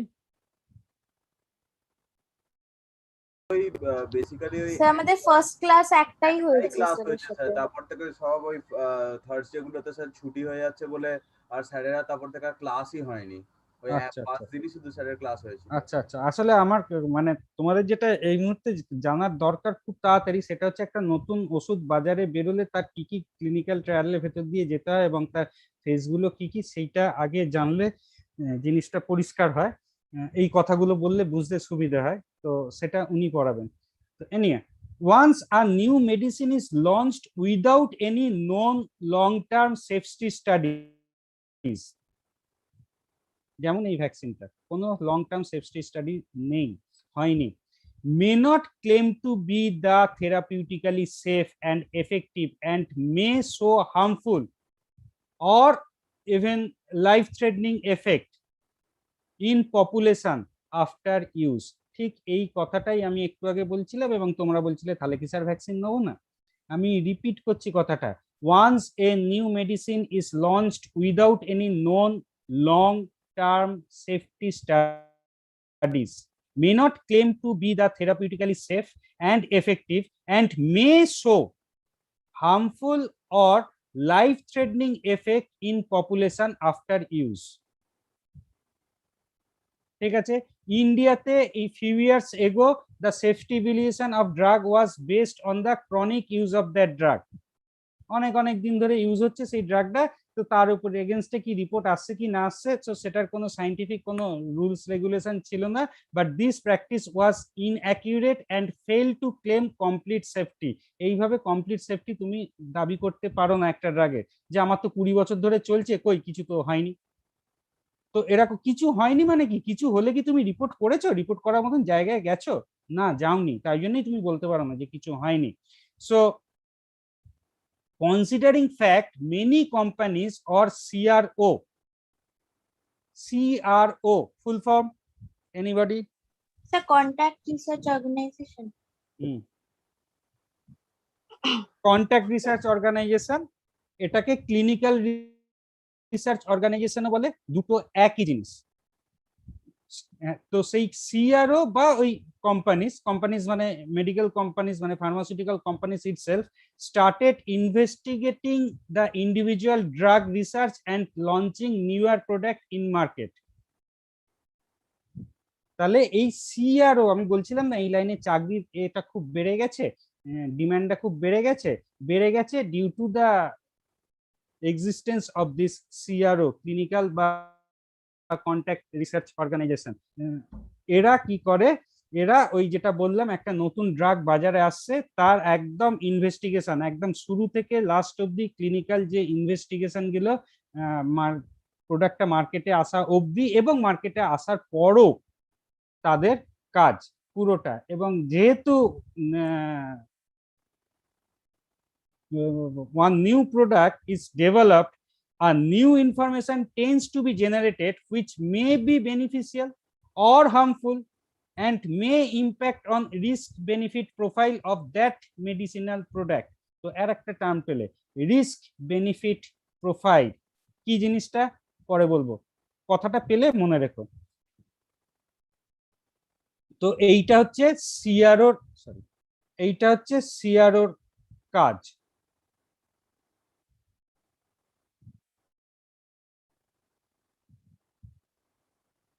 the adverse effect of drug could result in morbidity or mortality, and study of which is essential to minimize the risk and maximize benefits. আবার একটা টার্ম পেলে, minimize risks and maximize benefits. আর এখন হচ্ছে কি, due to recent high profile drug withdrawal, অনেক একটা নতুন মলিকিউলকে বাজারে আনতে গেলে তো ওই যে বললাম 10-12 বছর সময় লাগে, তো এই 10-12 বছর সময় দিয়ে তুমি হিউজ টাকা, as a pharmaceutical companies point of view, একটা মলিকিউলকে তুমি যখন বাজারে আনছো কোটি কোটি টাকা খরচা করে, তারপর তখন 5-6 বছর বা 7 বছর পর তুমি বলছো যে no, it is not safe, it should not be marketed, তাহলে সেই কোম্পানির সেই কয়েকশো বা কয়েক হাজার কোটি টাকা পুরো জলে। তো এবং এটা হয়েছে due to recent high profile drug withdrawal, the pharmaceutical company and regulatory authorities are strictly focusing on safety of drug in market. তাই জন্য মার্কেটে আসার আগেই তার সেফটি নিয়ে, তার সব যাবতীয় কিছু নিয়ে যদি আগে থেকেই জানা যায় তাহলে অনেক বেটার হয়, বা ইভেন যদি জানা না যায় তাহলে তারপরেও যাতে জানা যায়, যতটা কম মানুষের ক্ষতি করে যে ইনফরমেশন গুলো পাওয়া যায়, তাই জন্যই এই এত সব ব্যবস্থা করা হয়েছে। নেক্সট হচ্ছে, who will report the adverse event. Adverse ইভেন্টটা কে রিপোর্ট করবে? আজকে আমি একটা প্যারাসিটামল খেলাম, খেয়ে আমার কি বলবো স্কিন র্যাশ হচ্ছে, ফর এক্সাম্পল স্কিন র্যাশ হচ্ছে, হওয়ার কথা নয়, হচ্ছে, তো কে রিপোর্ট করবে? কাকে রিপোর্ট করবে? কি রিপোর্ট করবে? So these are very very much important thing. কারণ এটা ওই ডাক্তারবাবুকে গিয়ে বলার মতন জিনিস না যে ডাক্তারবাবু আমার পেটে ব্যথা করছে, ব্যাপারটা ওই টেকনিক্যাল টার্মে ঠিকঠাক করে ব্যাপারটাকে ফর্ম ফিল আপ করে বলতে হবে, এবং সেটাই হচ্ছে সিআরও তে যারা কাজ করে তাদের কাজ, যে তারা ঠিকঠাক ফর্মে ঠিকঠাক টার্মিনোলজি ইউজ করে সেগুলো ঠিকঠাক জায়গায় লিখে দিতে পারে। So who will reports the adverse events? Adverse events can be reported by physicians, hospitals, pharmaceutical manufacturer,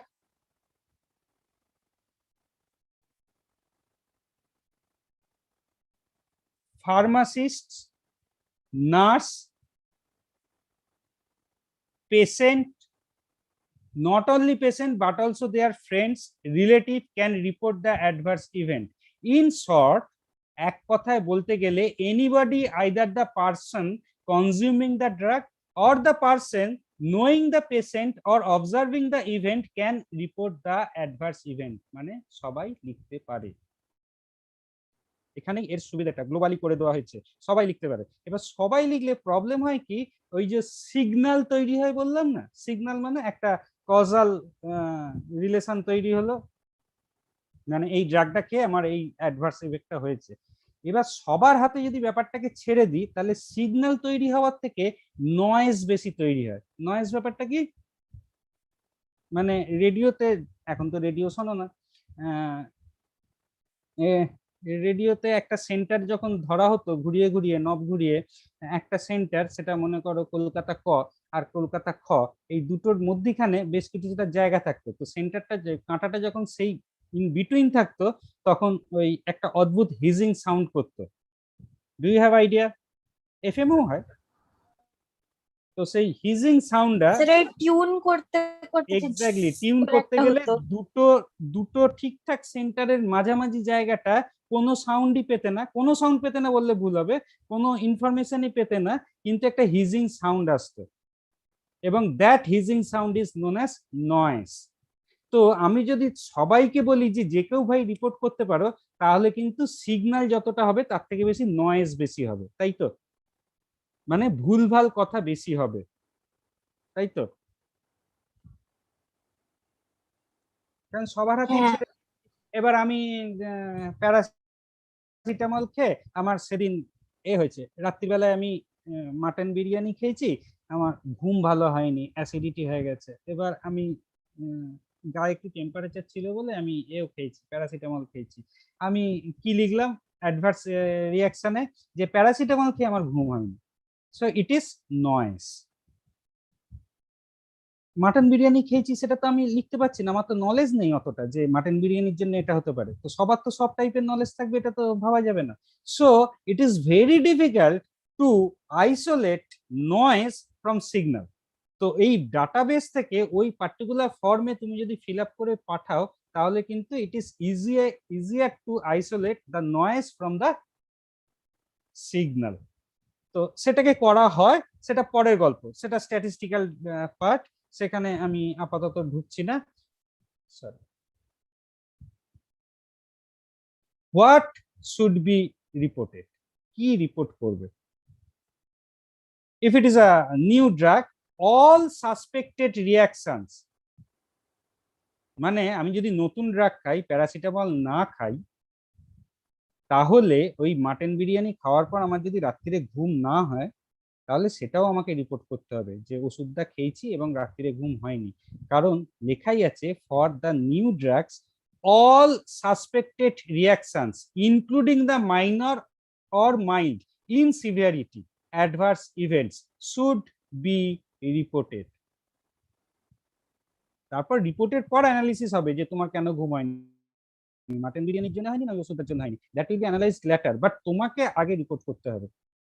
for established or well known drugs, এটা তো আমি নিউ ড্রাগের কথা বললাম, এবার যেটা well known drugs, all serious unexpected unusual adverse report করতে হবে। তাহলে দুটো ভেতরে কিন্তু তফাৎ হয়ে গেল। নিউ ড্রাগস এর ক্ষেত্রে all suspected reactions including minor or mild in severity তোমাকে রিপোর্ট করতে হবে। আর কিন্তু এস্টাবলিশড ড্রাগের জন্য all serious unexpected unusual ADR report করতে হবে। এবার এই কথাগুলো তোমার আমার কাছে ভেগ হতে পারে, যে আমার কাছে মনে হচ্ছে সিরিয়াস, তোমার কাছে মনে হচ্ছে মাইনর, আমার কাছে মনে হচ্ছে আনএক্সপেক্টেড, তোমার কাছে মনে হচ্ছে এক্সপেক্টেড। সো এগুলোকেও টার্মিনোলজি দিয়ে পুরো ভাগ করা আছে। Okay, if there is a change in the frequency of given reaction, that means increase in frequency or event of vomiting for the particular drug, একটা ফ্রিকোয়েন্সি চেঞ্জ করলে তার জন্য কি রিঅ্যাকশন হলো। অল সাসপেক্টেড ড্রাগ মানে বমি হলো বা হলো না, অল সাসপেক্টেড ড্রাগ এইটা খুব ইম্পর্টেন্ট। অল সাসপেক্টেড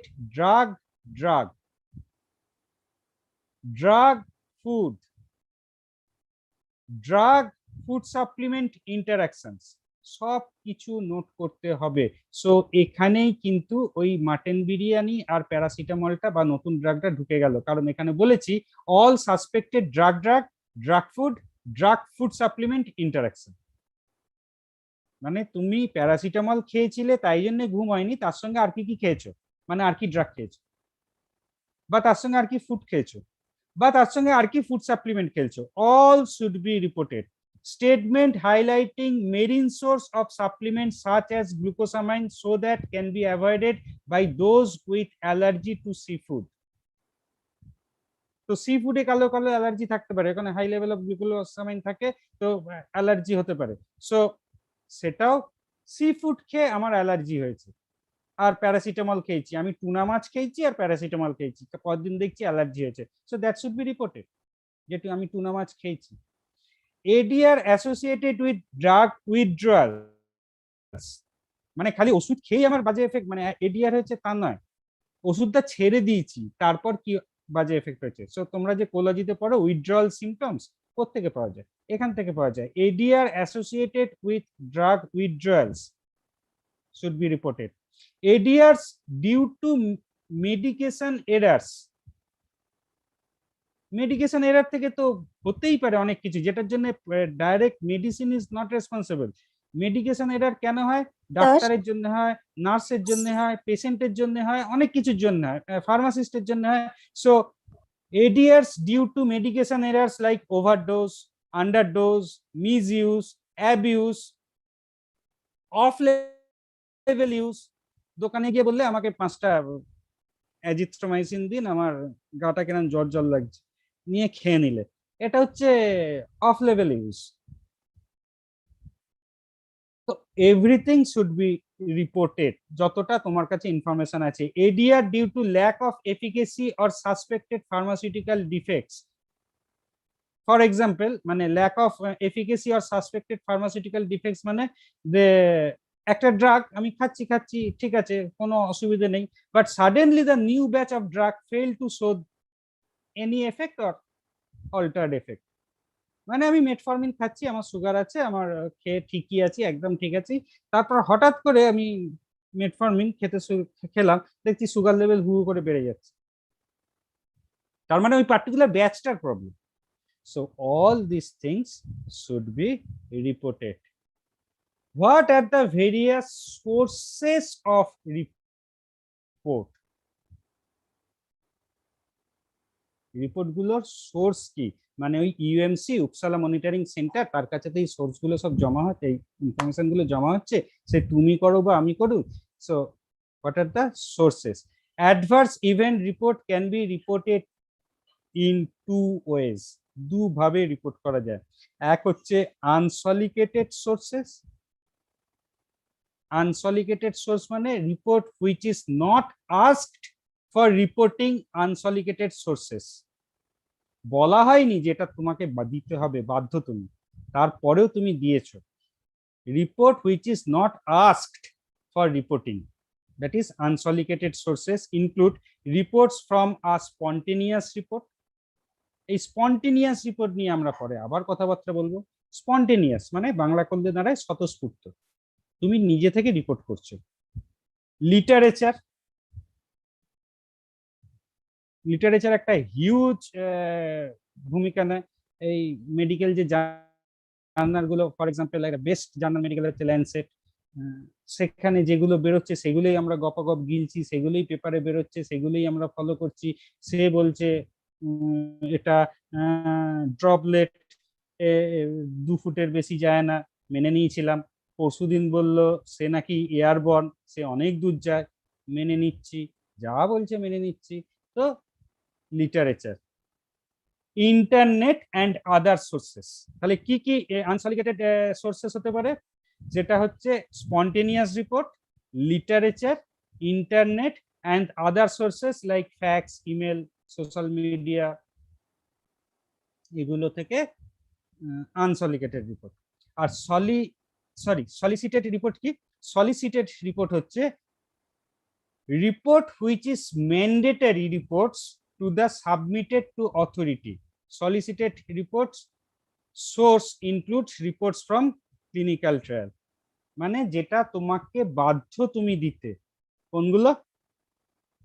ওই যে সিআরও, আমার একটা ওষুধের কোম্পানি আছে, আমি তোমাকে বললাম তুমি সিআরও, আমি যে একটা নতুন প্রোডাক্ট তৈরি করলাম সেটার ক্লিনিক্যাল ট্রায়াল করব বলে আমি পারমিশন চাইলাম, তারপর ক্লিনিক্যাল ট্রায়ালের ফেজ 1, ফেজ 2, ফেজ 3 কিভাবে হবে, কিভাবে কন্ডাক্ট করব তার ডিটেলস আমি তোমাকে বললাম যে তুমি এটাকে কন্ডাক্ট করো, তোমাকে আমি রিটেন দায়িত্ব দিয়ে দিলাম, তুমি এটাকে কন্ডাক্ট করলে, হসপিটালে গেলে, নার্সিং হোমে গেলে, ডাক্তারের কাছে গেলে, পেশেন্ট চুজ করলে, এভরিথিং দ্যাট ইজ আন্ডার 1, 2, 3 যাই হোক না কেন। ফেজ 1 এর যা যা রিপোর্ট তুমি পেলে, কিভাবে করবে সেটা আগে জানাতে হবে। 2 নম্বর হচ্ছে হওয়ার পর তুমি কি কি রিপোর্ট পেলে, তার স্ট্যাটিস্টিক্স কি, everything should be inform, so it is solicited report. তুমি জানাতে বাধ্য, কাকে? তোমার হায়ার অথরিটিকে, দ্যাট মিনস গভর্নমেন্ট অফ ইন্ডিয়ার পার্টিকুলার ডিপার্টমেন্ট কে বা ডিপার্টমেন্ট গুলোতে, and that department if allow or pass this phase, that means phase 1 এর জন্য তুমি করেছিলে, phase 1 এর ডিটেইলস তুমি পাঠালে, তখন that concerned authority think that okay phase 1 is satisfactory, now you may go for phase 2, তখন তোমাকে phase 2 এর জন্য পারমিশন দিল, তোমাকে দিল, সো তুমি তখন phase 2 কন্ডাক্ট করলে, phase 2 এর পর একইভাবে রিপোর্ট দেবে, ওরা যদি তোমাকে পারমিশন দেয় ফেজ 3 কন্ট্যাক্ট করবে, লাইক দিস ওয়ে ওষুধটা বাজারে আসে। সো ইউ আর বাউন্ড, এবং তুমি বাউন্ড মানে আমি যেহেতু ফার্মাসিউটিক্যাল কোম্পানি, আমিও বাউন্ড পুরো ব্যাপারটাকে হায়ার অথরিটিকে জানাতে। So this is solicited report. তাহলে রিপোর্টের সোর্স পেয়ে গেলে বস,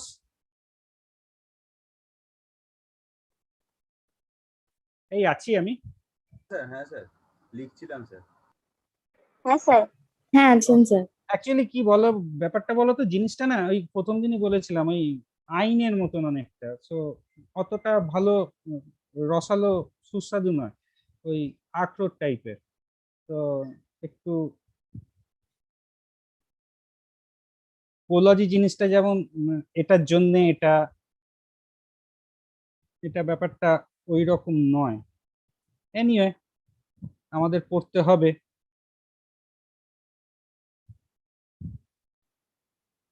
হ্যাঁ, terms commonly used in drug safety. এমন কিছু হাতি ঘোড়া মার্কা জিনিস না, কিন্তু এই টার্মগুলো নিয়ে আমরা কাজ করব, মানে যারা ফার্মাকোভিজিলেন্সে কাজ করে এই টার্মগুলোর সঙ্গে তারা খুবই ফ্যামিলিয়ার। সো এই টার্মগুলোর ওপরেই আমরা এখান থেকেও কোশ্চেন আসতে পারে। সো ফর এক্সাম্পল এখানে লেখা আছে ডি চ্যালেঞ্জ অ্যান্ড রি চ্যালেঞ্জ, তো আই ক্যান আস্ক, মানে এক্সামে আসতেই পারে what is D challenge and রি চ্যালেঞ্জ। তো এগুলো খুব ফ্যামিলিয়ার এই এই পার্টিকুলার সাবজেক্টে। তো ফার্স্ট হচ্ছে অ্যাডভার্স ড্রাগ রিয়াকশন। জানো তোমরা এডিআর নিয়ে এতগুলো কথা বললাম, আবার নতুন করে জাস্ট শর্টে বলছি, it is a side effect. Side effect মানে non intended reaction to the drug, মানে এফেক্টটা পেতে গেলে যে মোড অফ অ্যাকশনে ড্রাগটা কাজ করে এইটা সেই মোড অফ অ্যাকশনে কাজ করে না, অন্য কোথাও অন্য মোড অফ অ্যাকশনে কাজ করে বলে not intended, occurring with a drug where a positive causal relationship between the event and the drug is thought or has been proven to exist. আমি আবার বলছি, অ্যাডভার্স ড্রাগ রিয়াকশন মানে হচ্ছে কজাল রিলেশন, মানে কার্যকারণ সম্পর্ক আছে বিটুইন দ্য ইভেন্ট, মানে যেটা ঘটলো, যে অ্যাডভার্স ইভেন্টটা ঘটলো, অ্যান্ড দ্য ড্রাগ, যেটা প্রুভড। ওকে, সেটাকেই বলছি অ্যাডভার্স ড্রাগ রিয়াকশন। যেমন ওই গ্লুকোজামাইন খেলে আমার অ্যালার্জি হতে হবে, সো দিস ইজ এস্টাবলিশড। তো এটা হচ্ছে adverse drug reaction. So it is a injury বলতে পারো, মানে অ্যাডভার্স রিয়াকশন, তো it is an injury caused by taking medication. কিভাবে হতে পারে ADR? May occur following a single dose, or একটা ডোজ হতে পারে, or prolonged administration of a drug, result from the combination of two or more drugs. একটা drug খেলে আমার কোনো অসুবিধা হয় না, ইন্ডিভিজুয়ালি দুটো ড্রাগ আলাদা আলাদা ভাবে খেলে আমার অসুবিধা হয় না, কিন্তু দুটো ড্রাগ একসঙ্গে খেলে আমার অসুবিধা হয়। The meaning of this term differ from the side effect because side effect can be beneficial as well as detrimental. Side effect বাজেও হতে পারে, খারাপ হতে পারে। এডিআর সবসময় বাজে। তো আমরা ফার্মাকোভিজিলেন্সে এডিআর নিয়ে কাজ করব, and not to be confused with vaccine adverse event. Vaccine adverse event একটু আগেই বলেছি, কুয়ের কাছে ভ্যাকসিনের পুরো আলাদা চ্যাপ্টারই আছে, যার সঙ্গে এই ভ্যাকসিন একটা ওষুধ, বাকিগুলো একটা ওষুধ। Okay, so vaccine adverse event refer to as the vaccine injury. এটা হচ্ছে ভ্যাকসিনেশনের জন্য যে ইনজুরি। সো এটা হু বলছে যে অ্যাডভার্স ইভেন্টস ফলোইং ইমিউনাইজেশন। তো কুয়ের কাছে ডেফিনেশনটা হচ্ছে অ্যাডভার্স ইভেন্টস ফলোইং ইমিউনাইজেশন। এই ভ্যাকসিন পার্টটা অভিজিৎ স্যার পড়াবেন, তো উনি যখন পড়াবেন এটা ভালো করে পড়ো। সোজা কথা হচ্ছে যে আজকে আমি কোভিশিল্ড নিলাম, এটা খুব কমন যে কালকে আমার টেম্পারেচার আসছে, আমার গা হাত পায়ে ব্যথা করছে, সেটা কোভিশিল্ড হতে পারে, টিটেনাস হতে পারে, what ever any type of vaccine, and it varies person to person. তাই তো, খুব কমন প্র্যাকটিক্যাল কথা। ভ্যারি করে তো, ভ্যাকসিন তো নিয়েছো, ছোটবেলা থেকে ভ্যাকসিন নিয়েছো, টিটেনাস অনেকেই নিয়েছো, তো টিটেনাস নিয়ে কারোর খুব গায়ে ব্যথা হয়, জ্বর হয়, কারোর খুব কম হয়। So this is not ADR, this is not adverse drug reaction.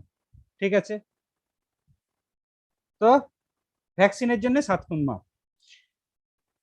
Adverse event, it is a side effect occurring with a drug. By definition, the causal relationship between the AE, adverse event, and the drug is unknown. মানে তুমি ওষুধ খেয়েছো, নর্দমায় পড়ে গেছো, কোনো কার্যকারণ বার করতে পারোনি এখনো অবধি, so it is under adverse event. যদি কোনোদিন কার্যকারণ বার করতে পারে তাহলে that will B under ADR, adverse drug reaction.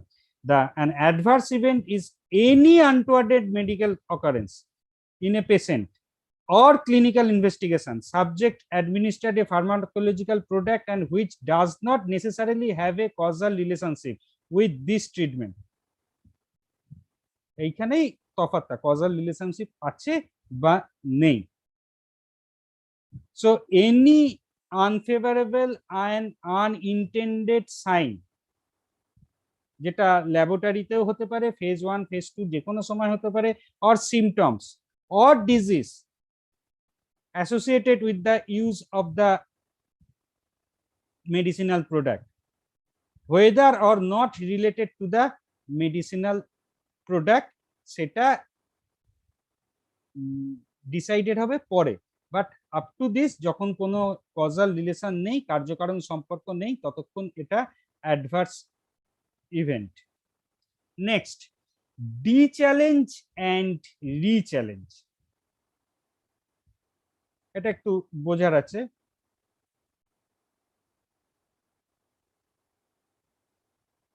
মানে ফার্মাকোভিজিলেন্সে this de-challenge and re-challenge refers to giving a drug to the patient during the adverse event or treatment in question, মানে যেটাকে দেওয়া হচ্ছে ওষুধটা, সেটা হয় এটা নিয়ে কোনো কোশ্চেন এসছে আগে, বা এটা আমি নতুন ড্রাগ, আমি এটাকে দেখতে চাইছি। তো ফর এক্সাম্পল অ্যাম্পিসিলিন নিয়ে মনে করো কোনো কোশ্চেন এসছে, so patient started ampicillin today.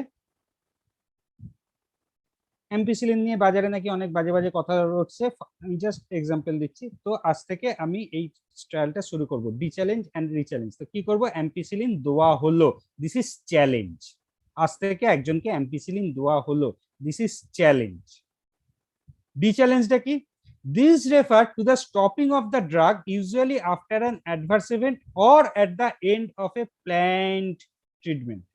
Either অ্যাম্পিসিলিনটা দিতে দিতে 10 দিনের ডোজ ছিল, ফর এক্সাম্পল 4 দিন বা 6 দিনের মাথায় আমি অ্যাডভার্স ইভেন্ট দেখতে পেয়েছি, অথবা 10 দিন কমপ্লিট হয়ে গেছে, কোনো অ্যাডভার্স ইভেন্ট দেখতে পাইনি। যাই হোক না কেন, যেখানে বন্ধ করছি, the stopping of the drug is known as D-challenge.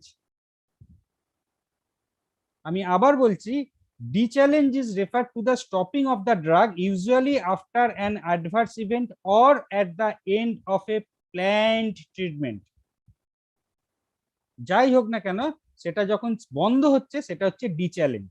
De-challenges may be complete or partial, that is the drug is fully stopped or decreased in dose and the adverse event may be fully disappear or only partially decrease. এই পুরো সময়টাতে adverse event যেটা হয়েছিল, ড্রাগটা বন্ধ করে দেওয়ার পর adverse ইভেন্টটা আইদার ফুললি চলে গেছে অথবা পার্সিয়ালি আছে।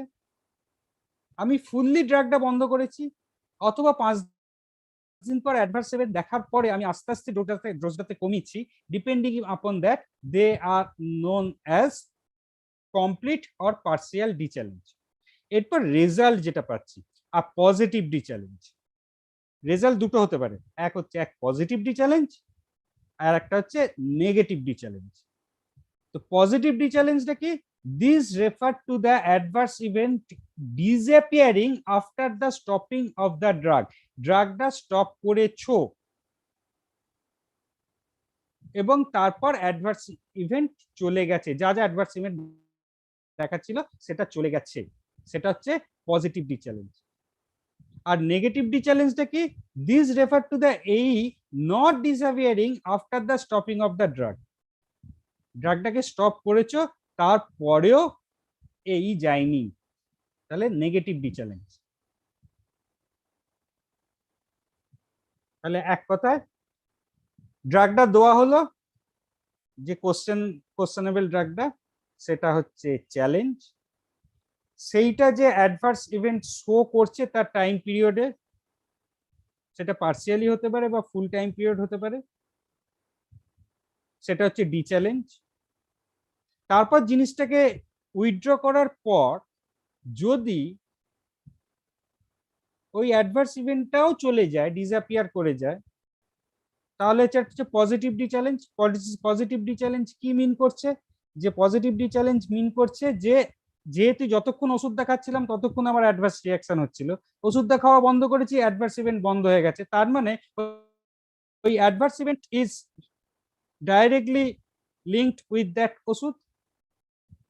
M I right? Yes sir. আর নেগেটিভ ডি চ্যালেঞ্জটা কি? আমি ওষুধটা বন্ধ করেছি, তারপরেও ওই এইটা যায়নি, এই not disappearing after the stopping of the drug. তার মানে কি ওই এইটা আর যাই হোক এই ওষুধটার জন্য খুব সম্ভবত নয়। Okay, so this is positive dechallenge and negative dechallenge. Next, rechallenge. These refer to the restarting of the same drug after having stopped it.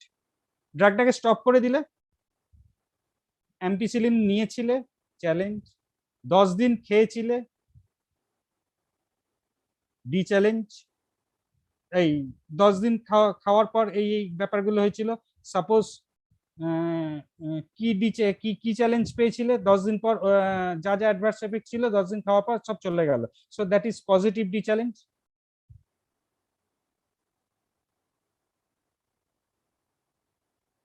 তারপর আরো বেশ কিছুদিন পর, 15-20 দিন পর বা আরো বেশি দিন পরে রিচ্যালেঞ্জ করছি, মানে ড্রাগটাকে আবার রিস্টার্ট করছি, same drug after having stopped it. Rechallenge may also be complete or partial, তার মানে the patient may have restarted ampicillin a week later after having stopped it. যাই হোক এসব ভুলে যাও। রিচ্যালেঞ্জ হচ্ছে পজিটিভ রিচ্যালেঞ্জ, মানে রিচ্যালেঞ্জের এফেক্ট হতে পারে, রেজাল্ট হতে পারে either positive rechallenge or negative rechallenge. Positive রিচ্যালেঞ্জটা কি? দিস রেফার টু দ্য এই recurring after restarting the drug, মানে রিস্টার্ট যেই শুরু করলে আবার এই শুরু হলো। আর negative rechallenge, this is the case where the A does not recur after the drug is restarted, মানে ওষুধটা খাওয়ার পরে এই এলো না, হলো না। So depending upon that we can get the idea of the effect of AE of that particular drug. আবার বলছি পুরো ব্যাপারটা, ফার্স্টে চ্যালেঞ্জ করছি, তারপর জিনিসটাকে বন্ধ করছি। বন্ধ মিন্স ডি চ্যালেঞ্জ। চ্যালেঞ্জে খাচ্ছি 5 দিন 7 দিন যাই হোক, ডি চ্যালেঞ্জ বন্ধ করছি। বন্ধ করার পর ওটা অ্যাডভার্স ইভেন্টটা অ্যাপিয়ার করছে, এটা কি করছে না দেখছি। পজিটিভ ডি চ্যালেঞ্জ মানে হচ্ছে ডিসঅ্যাপিয়ার করছে অ্যাডভার্স এফেক্টটা। আর আবার যখন শুরু করছি কিছুদিন পর, দ্যাট ইজ রিচ্যালেঞ্জ। রিচ্যালেঞ্জে পজিটিভ রিচ্যালেঞ্জটা কি? যে আবার শুরু করার পর আবার এইটা শুরু হলো। So that is a confusion, just take care of this, note it that positive dechallenge মানে হচ্ছে যে এই ডিসঅ্যাপিয়ার হয়ে গেছে ড্রাগটা বন্ধ করার পর, আর পজিটিভ রিচ্যালেঞ্জ মানে হচ্ছে এই আবার যখন ড্রাগটা শুরু করছি, রিচ্যালেঞ্জ করছি, এই আবার শুরু হয়ে গেছে। সো পজিটিভ কথাটা ডি চ্যালেঞ্জের জন্য একরকম, ডিসঅ্যাপিয়ার করছে এই, আর রিচ্যালেঞ্জের জন্য আর একরকম, আবার রিঅ্যাপিয়ার করছে ফর রিচ্যালেঞ্জ। তো এইটা একটু খেয়াল রেখো, পজিটিভ ডি চ্যালেঞ্জ আর পজিটিভ রিচ্যালেঞ্জ, ঠিক উল্টোটাও সত্যি, নেগেটিভ ডি চ্যালেঞ্জ আর নেগেটিভ রিচ্যালেঞ্জ। ওকে, একটু ভালো করে পড়ো, এটা আরো কিছু লেখা আছে নোটেতে, ভালো করে দেখো। তারপর কি লেখা আছে? Individual case safety report, ICSR, এটা নিয়ে আমরা পরে কথা বলবো। কজাল রিলেশনশিপ, এটা নিয়ে আগে অনেক কথা বলেছি, কিন্তু এগুলো টার্মিনোলজি, এই কথাগুলো আসবে বারে বারে। causal relationship কি is said to exist when a drug is thought to have causal or contribute to the occurrence of an adverse drug reaction, কার্যকরণ ক্ষমতা থাকবে। নেক্সট হচ্ছে এফেক্টিভনেস, এই কথাগুলো জানো, এফেক্টিভনেস কথাটা আবার নতুন কি আছে কিন্তু, আর এফিকেসি, দুটো কথা খুব কাছাকাছি, কিন্তু ফার্মাকোভিজিলেন্সের পয়েন্ট অফ ভিউ থেকে এফেক্টিভনেস আর এফিকেসি দুটো আলাদা। মানে এফেক্টিভনেস মানে হচ্ছে একটা ড্রাগের এফেক্টিভনেস হচ্ছে ফর এক্সাম্পল এত, তো effectiveness means is the extent to which a drug works under real world circumstances. মানে ক্লিনিক্যাল প্র্যাকটিসে একটা ড্রাগ কতটা কাজ করছে সেটা হচ্ছে এফেক্টিভনেস। আর এফিকেসিটা কি? is the extent to which a drug works under ideal circumstances, that means clinical trial. তাহলে which one is much more practical boss, effectiveness না efficacy? Anybody? প্র্যাকটিক্যাল কোনটা? আছি তো আমি স্যার এফিকেশিয়াসটাই তো হওয়ার মানে এফেক্টিভনেস তো আছে স্যার, এফিকেশিয়াসটা তো এফিকেসিটা আমি বললাম যে drug works under ideal circumstances, মানে কোভ্যাক্সিনটা তৈরি হয়েছে, কোভিশিল্ডটা তৈরি হয়েছে, এবার এটা কিছু স্পেসিফিক লোকের উপর দেওয়া হচ্ছে, ক্লিনিক্যাল ট্রায়াল হচ্ছে, স্পেসিফিক লোক। রিমেম্বার এই স্পেসিফিক লোকের ভেতর কিন্তু এদের মানে যারা ভলেন্টিয়ার তাদেরকেই দেওয়া হচ্ছে। ওকে, তো দে আর ভেরি স্পেসিফিক, জেনারেলি তারা হেলদি, জেনারেলি তারা অ্যাডাল্ট, তো one particular group of people. কিন্তু তুমি যেখানে পাচ্ছ না এই এই ক্লিনিক্যাল ট্রায়ালে যাদেরকে পাওয়া যায় না, যেমন বাচ্চাদের, children, old age, pregnant women, এদেরকে তুমি ক্লিনিক্যাল ট্রায়ালে কনক্লুড করতে পারো না, তো এই পুরো ব্যাপারটা পাচ্ছ না। So efficacy is under ideal circumstances মানে ক্লিনিক্যাল ট্রায়ালে, হোয়ারএজ এফেক্টিভনেসটা কি? স্যার জেনারেলি মানে সকলের উপরেই যখন ড্রাগ সবারই উপরে দিচ্ছি তখন রিয়েল ওয়ার্ল্ড সার্কামস্টেন্সেস, মানে হু বলেছে এই কোভ্যাক্সিন বা কোভিশিল্ড প্রেগনেন্ট উমেনদেরও দিতে পারো, ল্যাকটেটিং মাদারদেরও দিতে পারো, বাচ্চাদের দিতে পারো, বুড়োদের দিতে পারো, কোনো প্রবলেম নেই। প্রবলেম যে নেই সেটা তো জানা যাবে দুদিন পরে, আইদার আছে বা নেই, কিন্তু হু প্রিলিমিনারি একটা কিছু করে বলেছে যে অ্যাজ সাচ নেই। So that is effectiveness. Okay, clinical practice যেটা মার্কেটে চলছে। নেক্সট সাইড এফেক্ট, এতগুলো এডিআর বললাম, এই বললাম, এরপর সিরিয়াস সিরিয়াস অ্যাডভার্স ইভেন্ট আর রিয়াকশন। ওই অ্যাডভার্স ইভেন্টটাকে বা এডিআরটাকে আমি কতগুলো ভাগে ভাগ করব ইন ফিউচার, ঠিক আছে? তার ভিতরে most important one is serious. তো serious means, adverse event means আর রিয়াকশন মানে any untoward medical occurrence that at any dose result in death or is life threatening or requires inpatient hospitalization। মানে হয় ওষুধটা দিলে মরেই যাবে, হয় মরো করে ছাড়বে, নয় হসপিটাল অবধি পাঠিয়ে দেবে, সেইটা হচ্ছে সিরিয়াস অ্যাডভার্স ইভেন্ট রিঅ্যাকশন, ঠিক আছে? অথবা যে হসপিটালে আছে তাকে যদি এই ওষুধটা দেওয়া হয় প্রলংগেশন অফ এক্সিস্টিং অফ হসপিটালাইজেশন, মানে সে হয়তো 4 দিনে ঠিক হয়ে যাবে বলে ধরা হয়েছিল, সে এখন 10 দিন ধরে আছে, কেন আছে? এই ওষুধটা পড়েছিল বলে। সো এতগুলো লজিকের ভেতর যদি পড়ে then it will be treated as serious adverse event reaction. So তুমি যখন রিপোর্ট করবে ইউএমসি তে তখন এটা লিখতে হবে যে হোয়েদার ইট ইজ সিরিয়াস আর নাকি অন্য কিছু। সো অন্য কিছুগুলো কি আমরা পরে বলবো, ঠিক আছে? সাইড এফেক্ট আগের দিনই বলেছিলাম, তোমরা জানো মোটামুটি। অ্যাডভার্স ড্রাগ রিঅ্যাকশন দুটোই হচ্ছে unintended effect of the medicine occurring at normal dose use. Normal ডোজেতেই সাইড এফেক্টটা হয়, এডিআরও হয়, কিন্তু দুটোর বেসিক তফাৎ হচ্ছে side effect is related to the way the medicine works. মেডিসিনের মোড অফ অ্যাকশন যেটা, সেই মোড অফ অ্যাকশনেই যেটা করছে অন্য জায়গায়, সেটাই হচ্ছে সাইড এফেক্ট। আর অ্যাডভার্স ড্রাগ রিঅ্যাকশনটা কি? Not related to the drug action, ড্রাগটা যে সাইটে গিয়ে অ্যাক্ট করে আমাকে ভালো করছে সেইখানে বা সেই মোড অফ অ্যাকশনে এডিআর হচ্ছে না। ফর এক্সাম্পল ওই যে বললাম ভ্যাকসিন নিলাম, অ্যালার্জি হচ্ছে, ভ্যাকসিন একটা জায়গায় গিয়ে কাজ করছে আর অ্যালার্জি অন্য একটা জায়গায় হচ্ছে, সো দিস ইজ এডিআর। যদিও আবার বলছি হু বলেছে ভ্যাকসিন 7 খুন মাফ। সাইড এফেক্ট সেই জন্যই may be beneficial or harmful, আর এডিআর সবসময় হার্মফুল।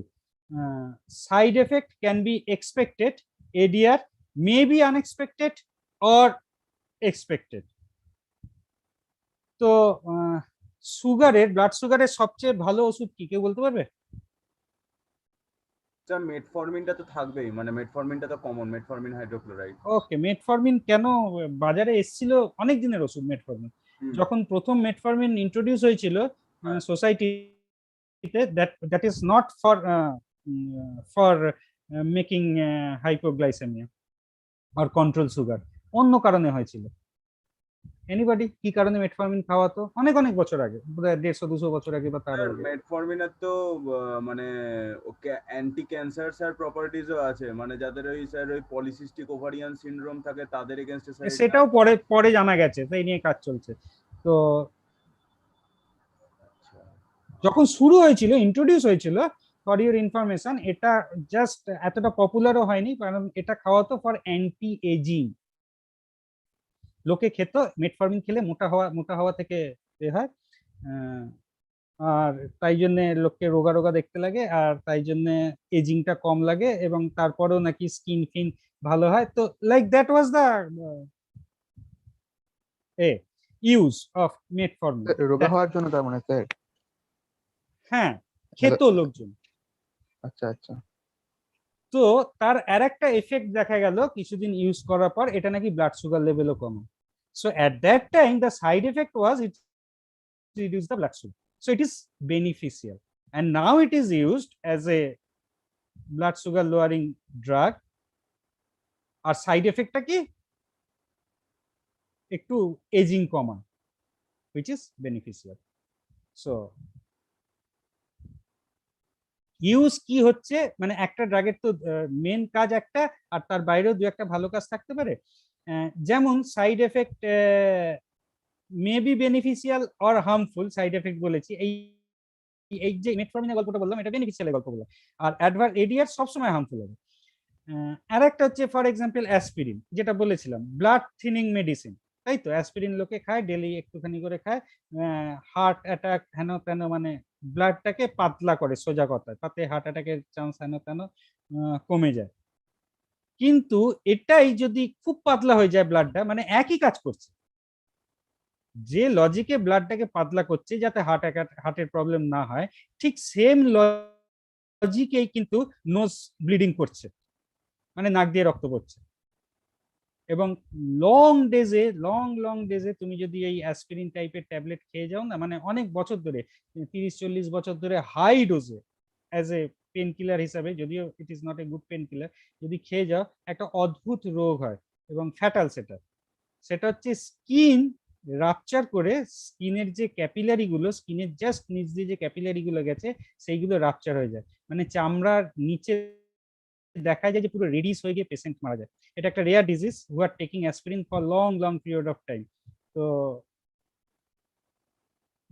এটা হচ্ছে সাইড এফেক্ট, কারণ ও যেখানে গিয়ে তুমি ব্লাডটাকে থিন করছিলে, ঠিক সেই লজিকটাই কাজে লাগিয়ে ও এই বাজে বাজে এফেক্ট গুলো করছে।